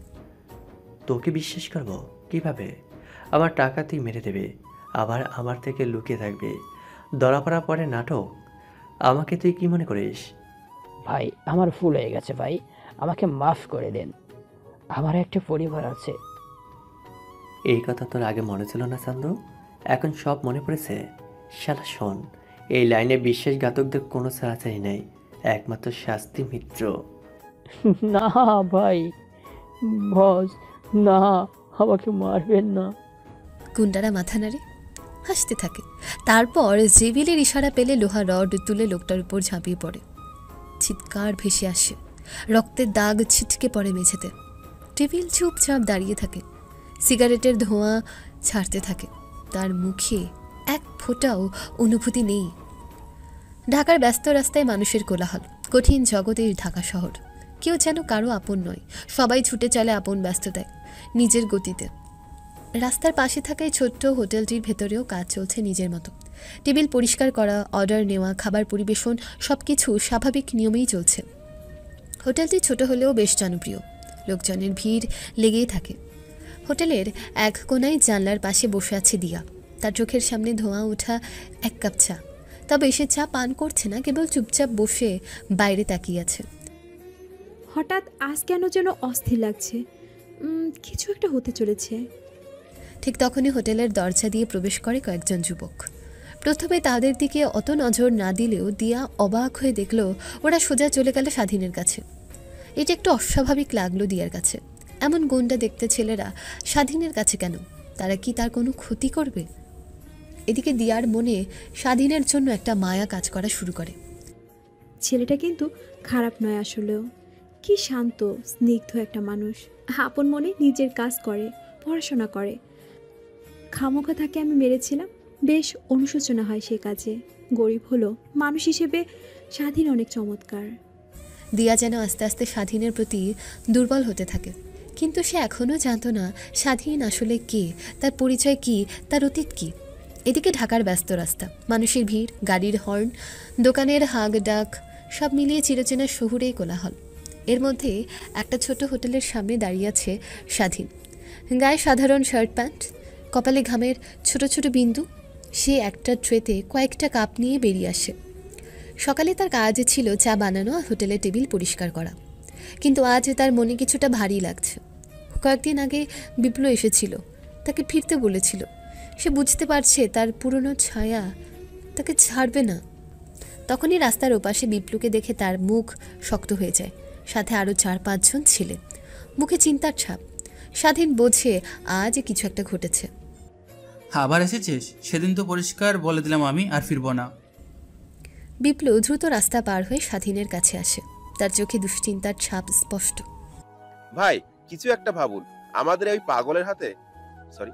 স্বাধীন বিরক্ত হয়ে মাথা নাড়ে। বিপ্লু, আমি তোকে আগেও বলেছি আমি এই জীবন ছেড়ে দিয়েছি, আমি আর ফিরবো না। বন্ধুকে মেলাতে গিয়ে নিজে মন্দ হতে পারবো না। আমি নিজেকে কথা দিয়েছি আমি ভালো মানুষ হব, আমি আমার মা বাবাকে আর অপমান করতে পারবো না। বিপ্লু হতাশভাবে তাকিয়ে থাকে। তার চোখে যেন একটা আশা ছিল যে স্বাধীন ফিরবে, সব কিছু ঠিক করবে, কিন্তু এখন সেটা ফিকে হয়ে আসছে। হঠাৎ বিপ্লুর ফোন বেজে ওঠে। সে দ্রুত পকেট থেকে ফোন বের করলো। নাম দেখে তার চেহারা হঠাৎ বদলে যায়। ভাই, ডেভিলের লোকের ফোন। স্বাধীন সতর্ক হয়ে ওঠে, চারপাশে তাকায়, কেউ শুনছে না তো। বিপ্লু দ্রুত কল রিসিভ করে। ওপাশ থেকে কাঁপা কাঁপা কণ্ঠ ভেসে আসে। আরে বিপ্লব, বড় খবর দিবার ছিল তোরে। ডেভিল বস তো আপনাকে স্বাধীন ভাইয়ের বাবাকে মেরেছে। বিপ্লু হতবাক হয়ে যায়। তার চোখে বিস্ময় আর আতঙ্ক একসাথে ফুটে ওঠে। কি বলছিস এই শুয়োরের বাচ্চা? এত বড় সাহস তোরা চাচার গায়ে হাত তুলিস? বেশিবার বাড়িস না, তগো ওই ননির পুতুলের তো কোনো খবরই নাই, তাই শুক্রবারটা তগরে দিতে কল দিলাম। ওই বেটা যদিও বাইসা আছে, উনি এখন হাসপাতালে আছে, ফল নিয়ে দেখতে যাইস, যদিও বাসে আর কি। বলে ডেভিলের লোক ফোন কেটে দেয়। স্বাধীন ভাই। বল বিপ্লু। Devil, devil. কি করেছে ডেভিল? ডেভিল আপনার বাবাকে মারছে ভাই। চাচা এক হসপিটালে কন্ডিশন নাকি সিরিয়াস। ভাই, আমাকে মাত্র ডেভিলের লোকে কল দিছে। স্বাধীনের শরীর হিম হয়ে যায়, তার নিঃশ্বাস আটকে আসে। মুহূর্তের জন্য সে কিচ্ছু বলতে পারে না। সে যেন বিশ্বাস করতে পারছে না যা শুনছে সেটা সত্যি। আমার বাবা? বিপ্লব কিছুক্ষণ চুপ থেকে মাথা নিচু করে। তার কণ্ঠ ভারী হয়ে আসে। হ্যাঁ ভাই, ডেভিল জানে আপনি ফিরবেন না, তাই আপনার বাবার উপর হামলা করেছে। চাচার সাথে বহুদিন ধরে গ্যাঞ্জাম চলতেছিল ডেভিলের, এখনো প্রতিশোধ নিচ্ছে। স্বাধীনের শরীরের রক্ত যেন এক মুহূর্তে গরম হয়ে ওঠে। তার সারা শরীরে আগুন ধরে যেয়ে রাখে, মুষ্টি শক্ত করে ধরে ফেলে। তার চোখ দুটো লাল হয়ে ওঠে। চারপাশের শব্দ যেন ধীরে ধীরে মিলিয়ে যাচ্ছে। সে শুধু মনে করতে পারে তার বাবার মুখ, যে বাবা একদিন তাকে ঘর থেকে বের করে দিয়েছিল, কিন্তু সেটা তার ভালো চেয়ে। সেই মানুষটা আজ হাসপাতালে, শুধু তার জন্য। তার মনের ভেতর শুধু একটাই কথা বাজছে, এবার সে ডেভিলকে শেষ করেই ছাড়বে। এদিকে হোটেলের জানলার পাশে দিয়া এক কোনায় দাঁড়িয়ে দিয়া সব শুনছে। তার মুখে বিস্ময় আর হতবাক ভাব স্পষ্ট। স্বাধীন একটা গ্যাংস্টার ছিল, ওর বাবা কোটিপতি। এই ছেলেকে সে এত অপমান করেছে, এত মেরেছে, কিন্তু কখনো এই ছেলে ফিরেও কিছু বলেনি। কিন্তু তার এত ক্ষমতা ছিল। আসলে মানুষ চাইলে নিজেকে কতটা না লুকাতে পারে। স্বাধীন একটা জলজান্তর প্রমাণ। দিয়া একদম হতবাক হয়ে যায়। এতদিন সে স্বাধীনকে শুধু এক সাধারণ হোটেল কর্মচারী মনে করেছিল। সে ভাবত স্বাধীন একজন সাধারণ ছেলেই হবে, যে শহরে বাঁচার জন্য ছোটোখাটো চাকরি করছে, চাকরি করে কোনো মতে নিজের পড়াশোনার খরচ চালাচ্ছে। কিন্তু এই সত্যটা যেন তার পুরো চিন্তা ভাবনা এলোমেলো করে দিচ্ছে। আসলেই তো স্বাধীন এক অন্যরকম দুনিয়ার ছেলে। সে চুপচাপ দাঁড়িয়ে থাকে, তার বুক ধুকধুক করছে। এতক্ষণে তার মনে পড়ে যাচ্ছে স্বাধীনকে নিয়ে সে কত খারাপ ভেবেছে, কত খারাপ ব্যবহার করেছে। কিন্তু সে বুঝতে পারছে স্বাধীন এখন সত্যিই বদলে গেছে। সে এই জীবন ছেড়ে দিয়ে ভালো হওয়ার চেষ্টা করছে। ঠিক তখনই স্বাধীন হঠাৎ তার দিকে তাকায়। তাদের চোখাচোখি হয়। দিয়া চমকে ওঠে, দ্রুত সরে যাওয়ার চেষ্টা করে, কিন্তু ততক্ষণে স্বাধীন এগিয়ে যায়। তুমি সব শুনে ফেলেছো দিয়া? দিয়া চুপ হয়ে যায়। সে বুঝতে পারে মিথ্যে বলে লাভ নেই। সে আস্তে করে মাথা নিচু করে।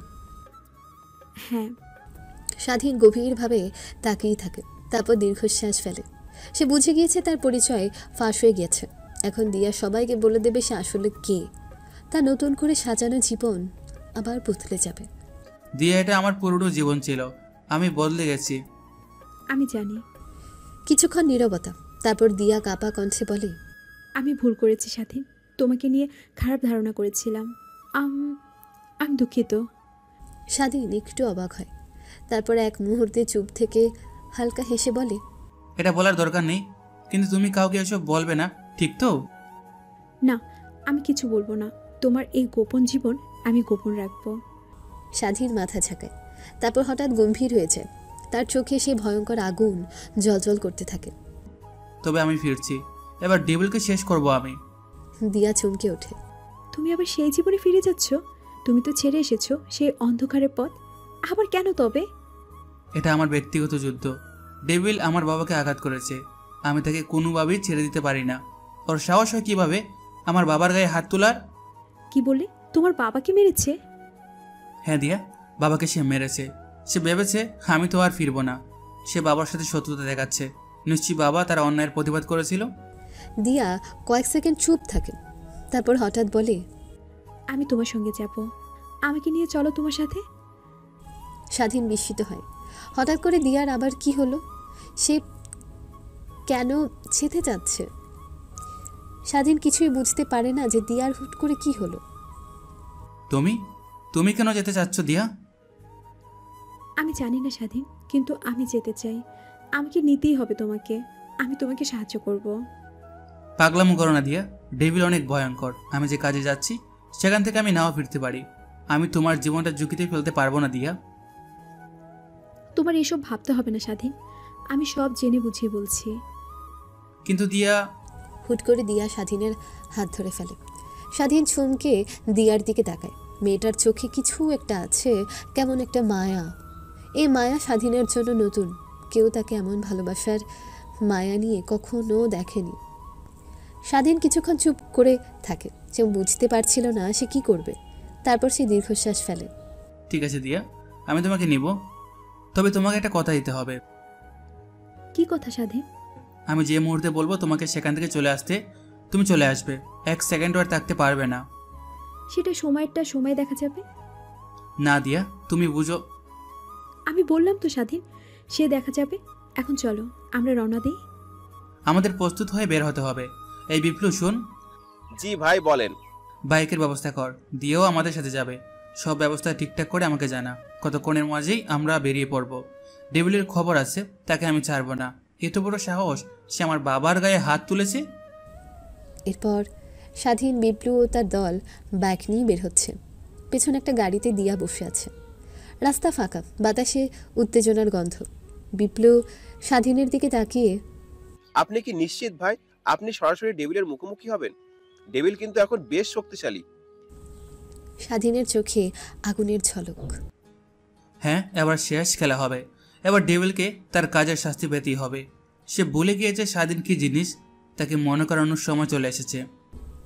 এরপর সবগুলো বাইক আর গাড়ি একসাথে চলতে শুরু করে। সবার চোখে ভয়, উত্তেজনা আর প্রতিশোধের নেশা। তাদের গন্তব্য ডেভিলের আস্তানা। এক অন্ধকার জগতের মাফিয়ার আজকে শেষ দিন। গভীর রাত, শহরের প্রান্তে পুরনো একটা ফ্যাক্টরি।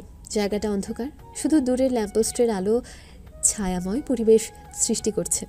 বাতাস ভারী, যেন ঝড়ের আগের নিস্তব্ধতা।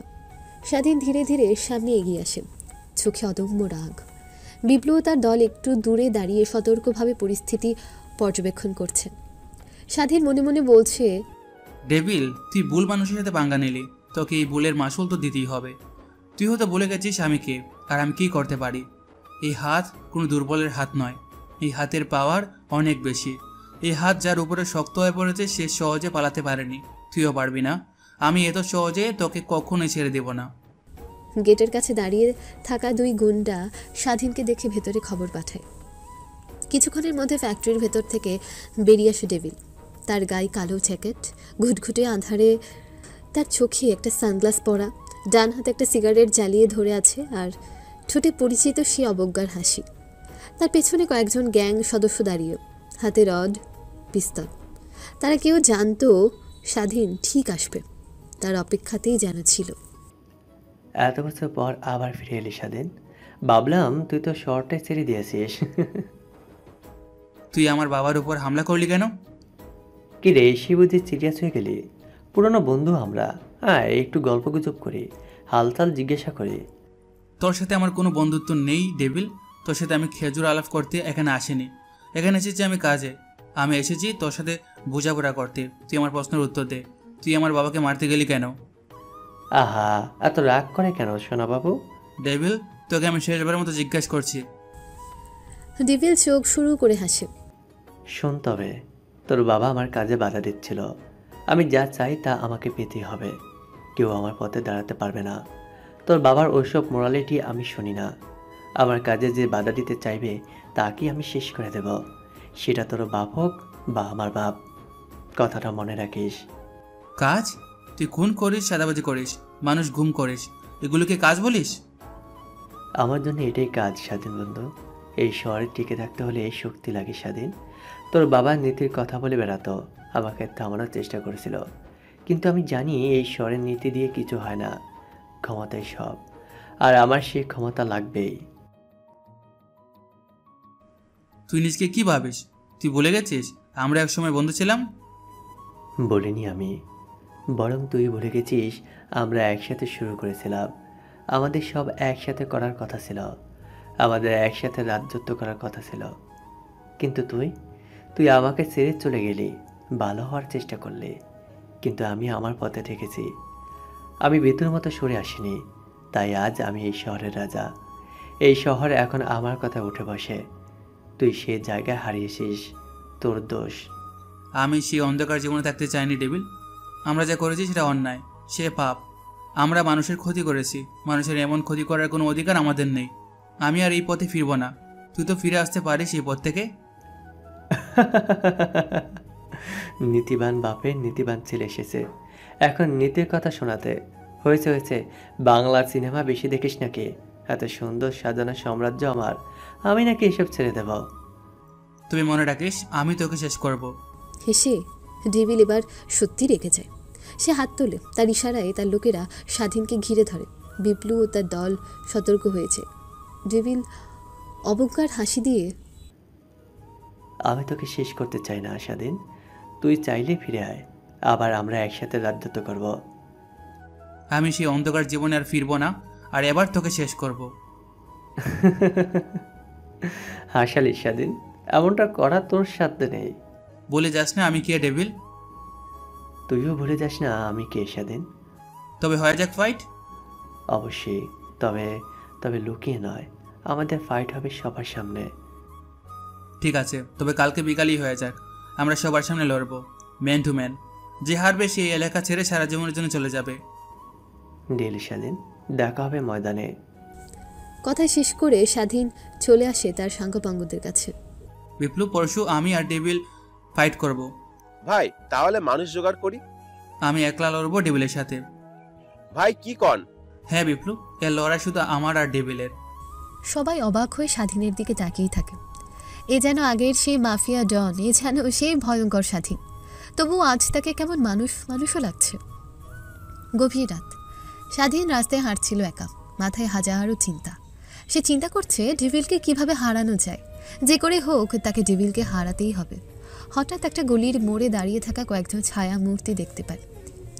কিছু বুঝে ওঠার আগেই পেছন থেকে একটা ভারী হাত তার কাঁধে পড়ে। কই যাও বাপের হিরো?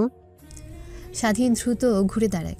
তার সামনে ডেভিলের কয়েকজন লোক দাঁড়িয়ে, হাতে লোহার রড, কাঠের ব্যাট, কারো কোমরে ছুরি গোজা। চারদিক থেকে ধীরে ধীরে ঘিরে ফেলছে তাকে। পথ থেকে সরে যাও। ও বড় সাহস, তোকে সহজে যেতে দেবে মনে করেছিস? সবাই মিলে চারপাশ থেকে স্বাধীনকে ঘিরে ফেলে যাতে সে কোথাও যেতে না পারে। ডেভিল ভাইয়ের সালাম। বেঁচে থাকবি না রে তুই। ভাইয়ের সঙ্গে পাঙ্গা নিতে চাস? তোর তো সাহস কম না। তখন হঠাৎই পেছন থেকে একটা লোহার রড স্বাধীনকে সজোরে আঘাত করে। স্বাধীন ব্যথায় একটু পিছিয়ে যায়, কিন্তু পড়ে না, দ্রুত গা বাঁচিয়ে নেয়। পুরো গ্যাং মিলে হামলা চালায়। স্বাধীন একা হলেও রুখে দাঁড়ানোর চেষ্টা করে। একজন তার দিকে ছুরি চালাতে আসে। স্বাধীন দ্রুত সরে গিয়ে লোকটাকে কোনোই দিয়ে আঘাত করে, কিন্তু সংখ্যায় বেশি থাকায় একসময় স্বাধীন দুর্বল হয়ে পড়ে। তারা স্বাধীনকে বেধড়ক মারতে থাকে। ঘুষি, লাথি, লোহার রডের আঘাতে স্বাধীন রক্তাক্ত হয়ে যায়। তবে স্বাধীন কি হার মানবে না? সে সুযোগ বুঝে একজনের হাত মুচড়ে দেয়, অন্যজনের মুখে সজোরে ঘুষি বসিয়ে দেয়। কিন্তু সংখ্যা বেশি, তারা আবার তাকে মাটিতে ফেলে আঘাত করতে থাকে। থামো। ঠিক তখনই বিপ্লব তার দল এসে পড়ে। তারা ডেভিলের লোকদের আক্রমণ করে। মুহূর্তেই সব উলট পালট হয়ে যায়। ডেভিলের দল পালিয়ে যায়।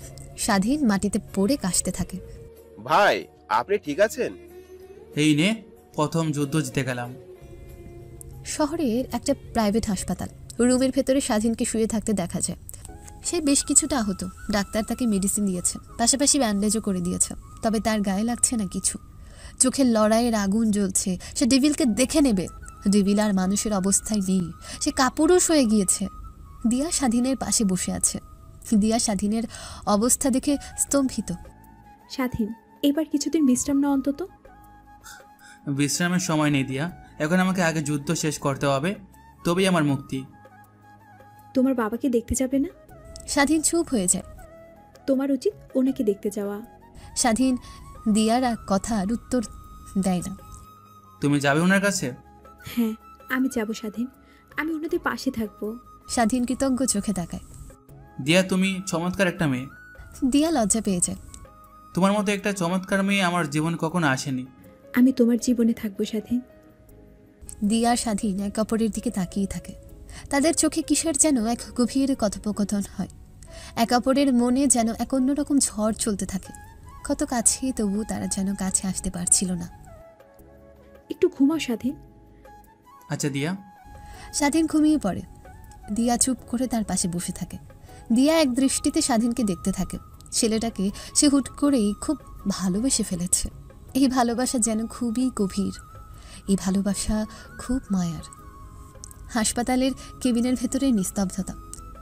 স্বাধীনের বাবা হাসপাতালের বেডে শুয়ে আছেন, মাথায় ব্যান্ডেজ, হাতে স্যালাইন। পাশে মা বসে আছেন, চোখ লাল, যেন বহুক্ষণ কাঁদছেন। এমন সময় দরজার বাইরে পায়ের শব্দ শোনা যায়। ধীরে ধীরে দরজা খুলে যায়। দিয়া ভেতরে ঢোকে। আঙ্কেল, আন্টি, আসতে পারি? স্বাধীনের মা চমকে তাকান। অচেনা মেয়েটিকে দেখে কিছুটা অবাক হন। তুমি কে মা? আমি দিয়া, আমি স্বাধীনকে চিনি, আমি ওর বন্ধু। আমরা একসাথে ঢাকা ভার্সিটিতে পড়ি। স্বাধীনের মা বাবা একে অপরের দিকে তাকান। ওনারা বেশ অবাক হয়েছে এটা শুনে। আসলে তারা আশা করেনি স্বাধীন তার পড়াশোনা চালিয়ে যাবে। তারা মনে করেছিল স্বাধীন বকে গিয়েছে পুরোপুরি। সে হয়তো কোথাও গুন্ডামি বদমাইশি করেই বেড়ায়। সে যে এত ভালো জায়গায় যাবে তারা বুঝতে পারেনি। স্বাধীনের বাবা ধীরে ধীরে বলল, স্বাধীন কেমন আছে? খুব ভালো আছে আঙ্কেল। আর চমৎকার একজন মানুষ হয়েছে স্বাধীন। শুধু আপনাদের জন্য চিন্তিত। আপনাদের জন্য সে নিজেকে একদম বদলে ফেলেছে। একদম নতুন একজন মানুষ হয়ে গিয়েছে সে।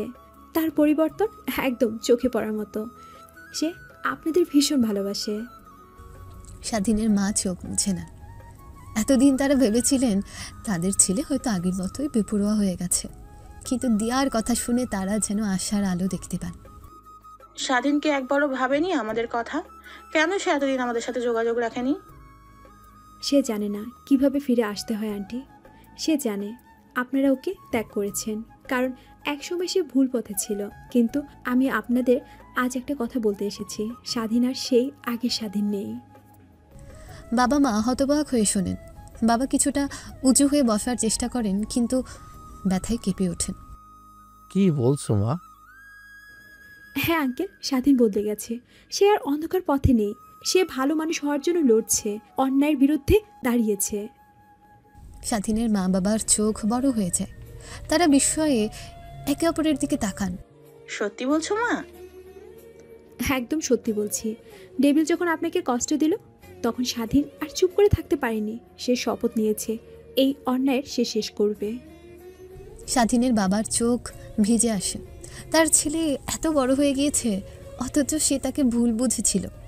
মা পাশে বসে কাঁদতে থাকে, মুখে শুধু একটাই কথা, আমার ছেলে, আমার স্বাধীন। দিয়া কাছে এসে মায়ের হাত ধরে। আন্টি, এবার ওকে আপনাদের আশীর্বাদ দিতে হবে। ও আপনাদের গর্বিত করবে। স্বাধীনের বাবা চোখ বন্ধ করেন, গভীর শ্বাস নেন, তারপর ধীরে ধীরে বলেন, আমার ছেলে সত্যি ফিরে এসেছে। ঘরের পরিবেশ ভারী হয়ে ওঠে। স্বাধীনের মা বাবার চোখে আনন্দাশ্রু গড়িয়ে পড়ে। তারা নতুন করে বিশ্বাস করতে শুরু করেন তাদের ছেলে আর হারিয়ে যায়নি, বরং সে সত্যিকারের নায়ক হয়ে উঠেছে। রাত গভীর হয়েছে, কিন্তু শহরের আলো এখনও মিটমিট করে জ্বলছে। হালকা শীতল বাতাস বইছে। গাছের পাতারা সরে গিয়ে চাপা শো শো শব্দ তুলছে। পুরো মাঠ শুনশান নীরব, কেবল বাতাস আর দুই প্রতিপক্ষের মাঝে জমাট বাঁধা উত্তেজনা। মাঠের মাঝে দাঁড়িয়ে আছে স্বাধীন। তার শরীরের প্রতিটি পেশি টান টান হয়ে আছে, চোখে মুখে দৃঢ় সংকল্প, কোনো ভয় নেই। সামনে ধীর পায়ে এগিয়ে আসছে ডেভিল, তার ঠোঁটে পরিচিত সেই বাঁকা হাসি। তার পিছনে কিছু লোক দাঁড়িয়ে আছে অন্ধকারে ছায়ার মতো, যারা ডেভিলের এক ইশারায় ঝাঁপিয়ে পড়তে প্রস্তুত। স্বাধীন এক পা এগিয়ে আসে, তার চোখ ডেভিলের চোখে আটকে থাকে। লোক পাঠিয়ে মারার চেষ্টা করলি? এতটাই কাপুরুষ হয়ে গেছিস? ডেভিলের মুখে এখনও সেই ঠান্ডা হাসি, যেন এই কথাগুলো তার কানে পানি হয়ে গড়িয়ে যাচ্ছে। তুই তো আমাকে ভালোই চাস স্বাধীন, এই যে এত উত্তেজিত হচ্ছিস। সামনে এসে লড়, ভয় পাচ্ছিস? ডেভিলের মুখ কালো হয়ে যায়, সে হাতের ইশারায় তার লোকদের পিছু হটতে বলে।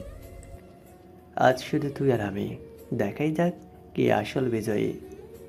চারপাশ নিস্তব্ধ হয়ে যায়, বাতাসও যেন থমকে গেছে। হঠাৎ স্বাধীন সামনে ঝাঁপিয়ে পড়ে। ডেভিল প্রস্তুত ছিল না। স্বাধীনের প্রথম ঘুষিটা সরাসরি তার গালে গিয়ে পড়ে।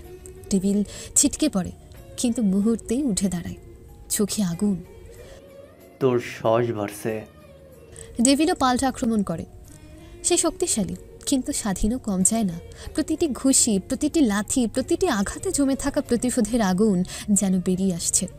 হঠাৎ ডেভিল পা বাড়িয়ে স্বাধীনকে ফেলে দেয়। স্বাধীন এক মুহূর্তের জন্য ধাক্কা খায়, কিন্তু পর মুহূর্তে উঠে দাঁড়িয়ে ডেভিলের মুখে সজোরে কনুই চালায়। ডেভিলের ঠোঁট ফেটে রক্ত ঝরে, কিন্তু সে হাল ছাড়ে না। দুজনই ক্লান্ত, কিন্তু লড়াই থামছে না। তোকে আজ ছাড়বে না স্বাধীন। তোকেও আজ আমি শেষ করবো ডেভিল। অনেক করে বলেছি ফিরে আয়, কিন্তু তুই শুনলি না। আমাদের পথে কোনো ফিরে যাওয়া নেই স্বাধীন। ভুল বললি ডেভিল, ফিরে আসা যায়, শুধু ইচ্ছে থাকতে হয়। তুই কাপুরুষ, আমি না। আমি মানুষ হতে শিখেছি ডেভিল, আর কিছু নয়। এত পুতু হতে হয় না পুরুষকে। আগে মানুষ হতে শিখতে হয় ডেভিল। তুই এটা কখনোই বুঝলি না। টাকা আর ক্ষমতা করে তুই অমানুষ হয়ে গেলি। টাকার ক্ষমতায় সব। তুমুল ফাইট চলতে থাকে তাদের মাঝে। চারপাশ থেকে সবাই দম বন্ধ করে দেখতে থাকে শেষ পর্যন্ত কি হয়, কে জিতে যায়। আসলে এই ফাইটে সবাই চাইছিল স্বাধীন জিতুক। ডেভিলের যন্ত্রণায় সবাই অতিষ্ঠ। সবাই স্বাধীনের জন্য দোয়া করতে থাকে। স্বাধীন আর ডেভিল প্রাণপণে ফাইট করতে থাকে। ডেভিলের মুখ দিয়ে রক্ত পড়ছে, কিন্তু সে উঠে দাঁড়ানোর চেষ্টা করছে। চারপাশের লোকেরা স্তব্ধ হয়ে দেখছে। ডেভিল হাঁপাতে হাঁপাতে বলে, আমি হেরে গেছি। এই হারটা তোকে মেনে নিতেই হবে ডেভিল। ডেভিল একবার স্বাধীনকে দেখে, তারপর আকাশের দিকে তাকিয়ে হাসে। হঠাৎ সে কোমরের নিচ থেকে একটা পিস্তল বের করে। ডেভিল, এটা করিস না, নিজেকে শেষ করে ফেলিস না প্লিজ ডেভিল। ডেভিলের চোখ অদ্ভুতভাবে উজ্জ্বল হয়ে ওঠে। আমি মল্ল জিতে যাব স্বাধীন, কারণ আমার ভয় নেই। কিন্তু তোর কাছে হেরে কাপুরুষের মতো বাকি জীবন কাটাতে পারবো না। আমি ডেভিল, আমি কাপুরুষ নই। বন্ধু স্বাধীন, তুই শেষ পর্যন্ত জিতেই গেলি। সব কিছু আজ থেকে তোর। বুকের ঠিক মাঝখানে পিস্তল ধরে ডেভিল ট্রিগার টানে। চারপাশে প্রচণ্ড গুলির শব্দ। ডেভিলের দেহটা কয়েকবার ঝাঁকুনি দিয়ে নিথর হয়ে পড়ে যায়। চারপাশের গুন্ডারা হতবাক হয়ে দাঁড়িয়ে থাকে। স্বাধীন এক পা সামনে বাড়ায়, তারপর ধীরে ধীরে হাঁটু ঘিরে বসে। তোকে বাঁচাতে পারলাম না ডেভিল। তুই কেন এমন করলি নিজের সাথে? নিজেকে ধ্বংস করে দিলি। এমনটা তো কখনো চাইনি আমি। আমরা তো একসাথে তো থাকতে পারতাম সুন্দর করে। ডেভিলের চোখ দুটো নিথর হয়ে আছে। একসময় এই চোখে ছিল নিষ্ঠুরতা, আর এখানে আজ শুধুই শূন্যতা। স্বাধীন ডেভিলের পাশে বসে কাঁদতে থাকে। একসময় যে বন্ধু ছিল আজ সে নেই। সে আজ নিজেকে শেষ করে দিয়েছে। ডেভিলের সাঙ্গপাঙ্গরা সব সেখান থেকে পালিয়ে যেতে থাকে, কিন্তু এলাকার মানুষ তাদের ধরে নিয়ে পুলিশের কাছে ধরিয়ে দেয়। পুলিশ তাদেরকে হাজতে ভরে রাখে। স্বাধীন ক্লান্ত শরীর নিয়ে দরজার সামনে দাঁড়ায়। শরীরে ক্ষত, রক্ত লেগে আছে, কিন্তু মন অনেকটা হালকা। আজকে সে বিজয়ী। সে আজ অন্যায়কে দমন করে এসেছে। অন্যায়কে সে আজ জিততে দেয়নি। এটা তার অনেক বড় অর্জন। স্বাধীন দরজায় নক করে ঠকঠক করে। দরজা খুলে যায়। মা দাঁড়িয়ে আছে, চোখে অশ্রু। বাবা চুপচাপ, আর দিয়া দরজার পাশে দাঁড়িয়ে। বাবা, তুই ঠিক আছিস? স্বাধীন ধীরে ধীরে মাকে জড়িয়ে ধরে আর হু হু করে কেঁদে দেয়। সব শেষ মা। ডেভিল মারা গেছে। মা স্বাধীনের মাথায় হাত বুলিয়ে দেয়। বাবা সামনে এসে কাঁধে হাত রাখে। দিয়া চুপচাপ দাঁড়িয়ে থাকে, চোখে অশ্রুরা চিকচিক করছে। বাবা, স্বাধীন, বাপ আমার বুকে আয়। স্বাধীন তার বাবাকে জড়িয়ে ধরে হু হু করে কেঁদে দেয়। কতদিন সে তার বাবাকে ধরে না, কতদিন সে তার বাবাকে দেখেনি। 1 বছরের সব বাঁধ আজ ভেঙে গিয়েছে। তুমি ঠিক আছো বাবা? তোর মতো বীর ছেলে যার আছে তার আবার কি হবে? তোর জন্য গর্বে বুকটা আবার ফুলে গিয়েছে। দিয়ে আমাদের সব বলেছে। স্বাধীন অশ্রু চোখে দিয়ার দিকে তাকায়। দিয়া তার দিকে তাকিয়ে সুন্দর করে হাসি দেয়। বাবা তুই গিয়ে একটু রেস্ট নে এখন। আমি তোর জন্য তোর পছন্দের মোরগ পোলাও করেছি। করো মা করো, কতদিন তোমার হাতের মোরগ পোলাও খাই না। প্রাণটা যে বেরিয়ে গেল তোমার হাতে রান্না করা মোরগ পোলাওয়ের জন্য। বোকা ছেলে, কি সব যে বলে। আমি এক্ষুনি করছি, তুই যা রেস্ট নে। দিয়া ওকে নিয়ে যাও তো। স্বাধীনের বাবা মা তখন স্বাধীন আর দিয়ার দিকে তাকিয়ে মুচকি হাসি দেয়। স্বাধীন আর দিয়া দুজনেই লজ্জা পেয়ে যায়। পরিবারের সবাই একে অপরকে জড়িয়ে ধরে আবার। আজকে যেন তাদের সবচাইতে সুখের দিন। করিমউদ্দিন চাচার ঘর অন্ধকার। স্বাধীন ধীরে ধীরে ঢোকে। বৃদ্ধ লোকটা বিছানায় বসে আছেন, চোখে একরাশ ক্লান্তি। আসসালামু আলাইকুম চাচি, আসি? কে বাবা তুমি? আমি স্বাধীন চাচা। স্বাধীন, তুমি তুমি এখানে কি করতে আসছো? আমি আপনার কাছে মাপ চাইতে এসেছি চাচা। আমি অনেক বড় ভুল করেছি, আপনি আমাকে ক্ষমা করে দিন। আমি আপনার পায়ে পড়ছি। আমি সেদিন যা করেছি সেটা ক্ষমার অযোগ্য, আমি জানি। তাও চাচা আমাকে মাফ করে দিন। করিমউদ্দিন কিছুক্ষণ চুপ করে থাকে, তারপর ধীরে ধীরে মাথা নাড়ে।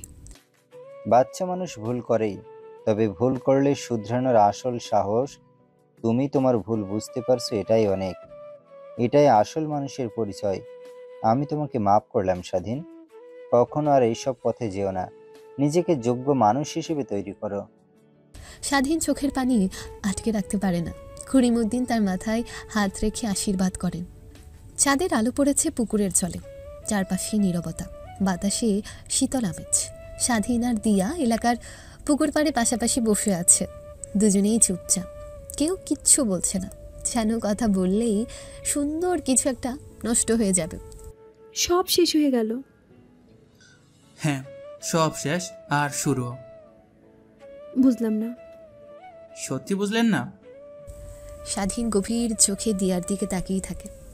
দিয়া ধীরে ধীরে স্বাধীনের হাত ধরে নিজের হাতের মাঝে নিয়ে নেয়। আমি তোমাকে কখনো হারাতে চাই না স্বাধীন। আমিও তোমাকে ভালোবাসি দিয়া। তোমার মতো করে কেউ কখনো আমাকে এভাবে দেখেনি দিয়া। আমিও আজ পর্যন্ত কোনো মেয়েকে এভাবে দেখতে পারিনি, কিন্তু তুমি যেন এক অন্যরকম অনুভূতি সৃষ্টি করেছো আমার ভিতরে। এর মাদকতা থেকে আমি কখনো বের হতে চাই না। তুমি কি থাকবে আমার পাশে দিয়া, সব সময় আমার হাতটা ধরে? আমি তোমাকে অসম্ভব ভালোবাসবো আমার শেষ নিঃশ্বাস পর্যন্ত। আমি তোমার পাশে থাকবো স্বাধীন।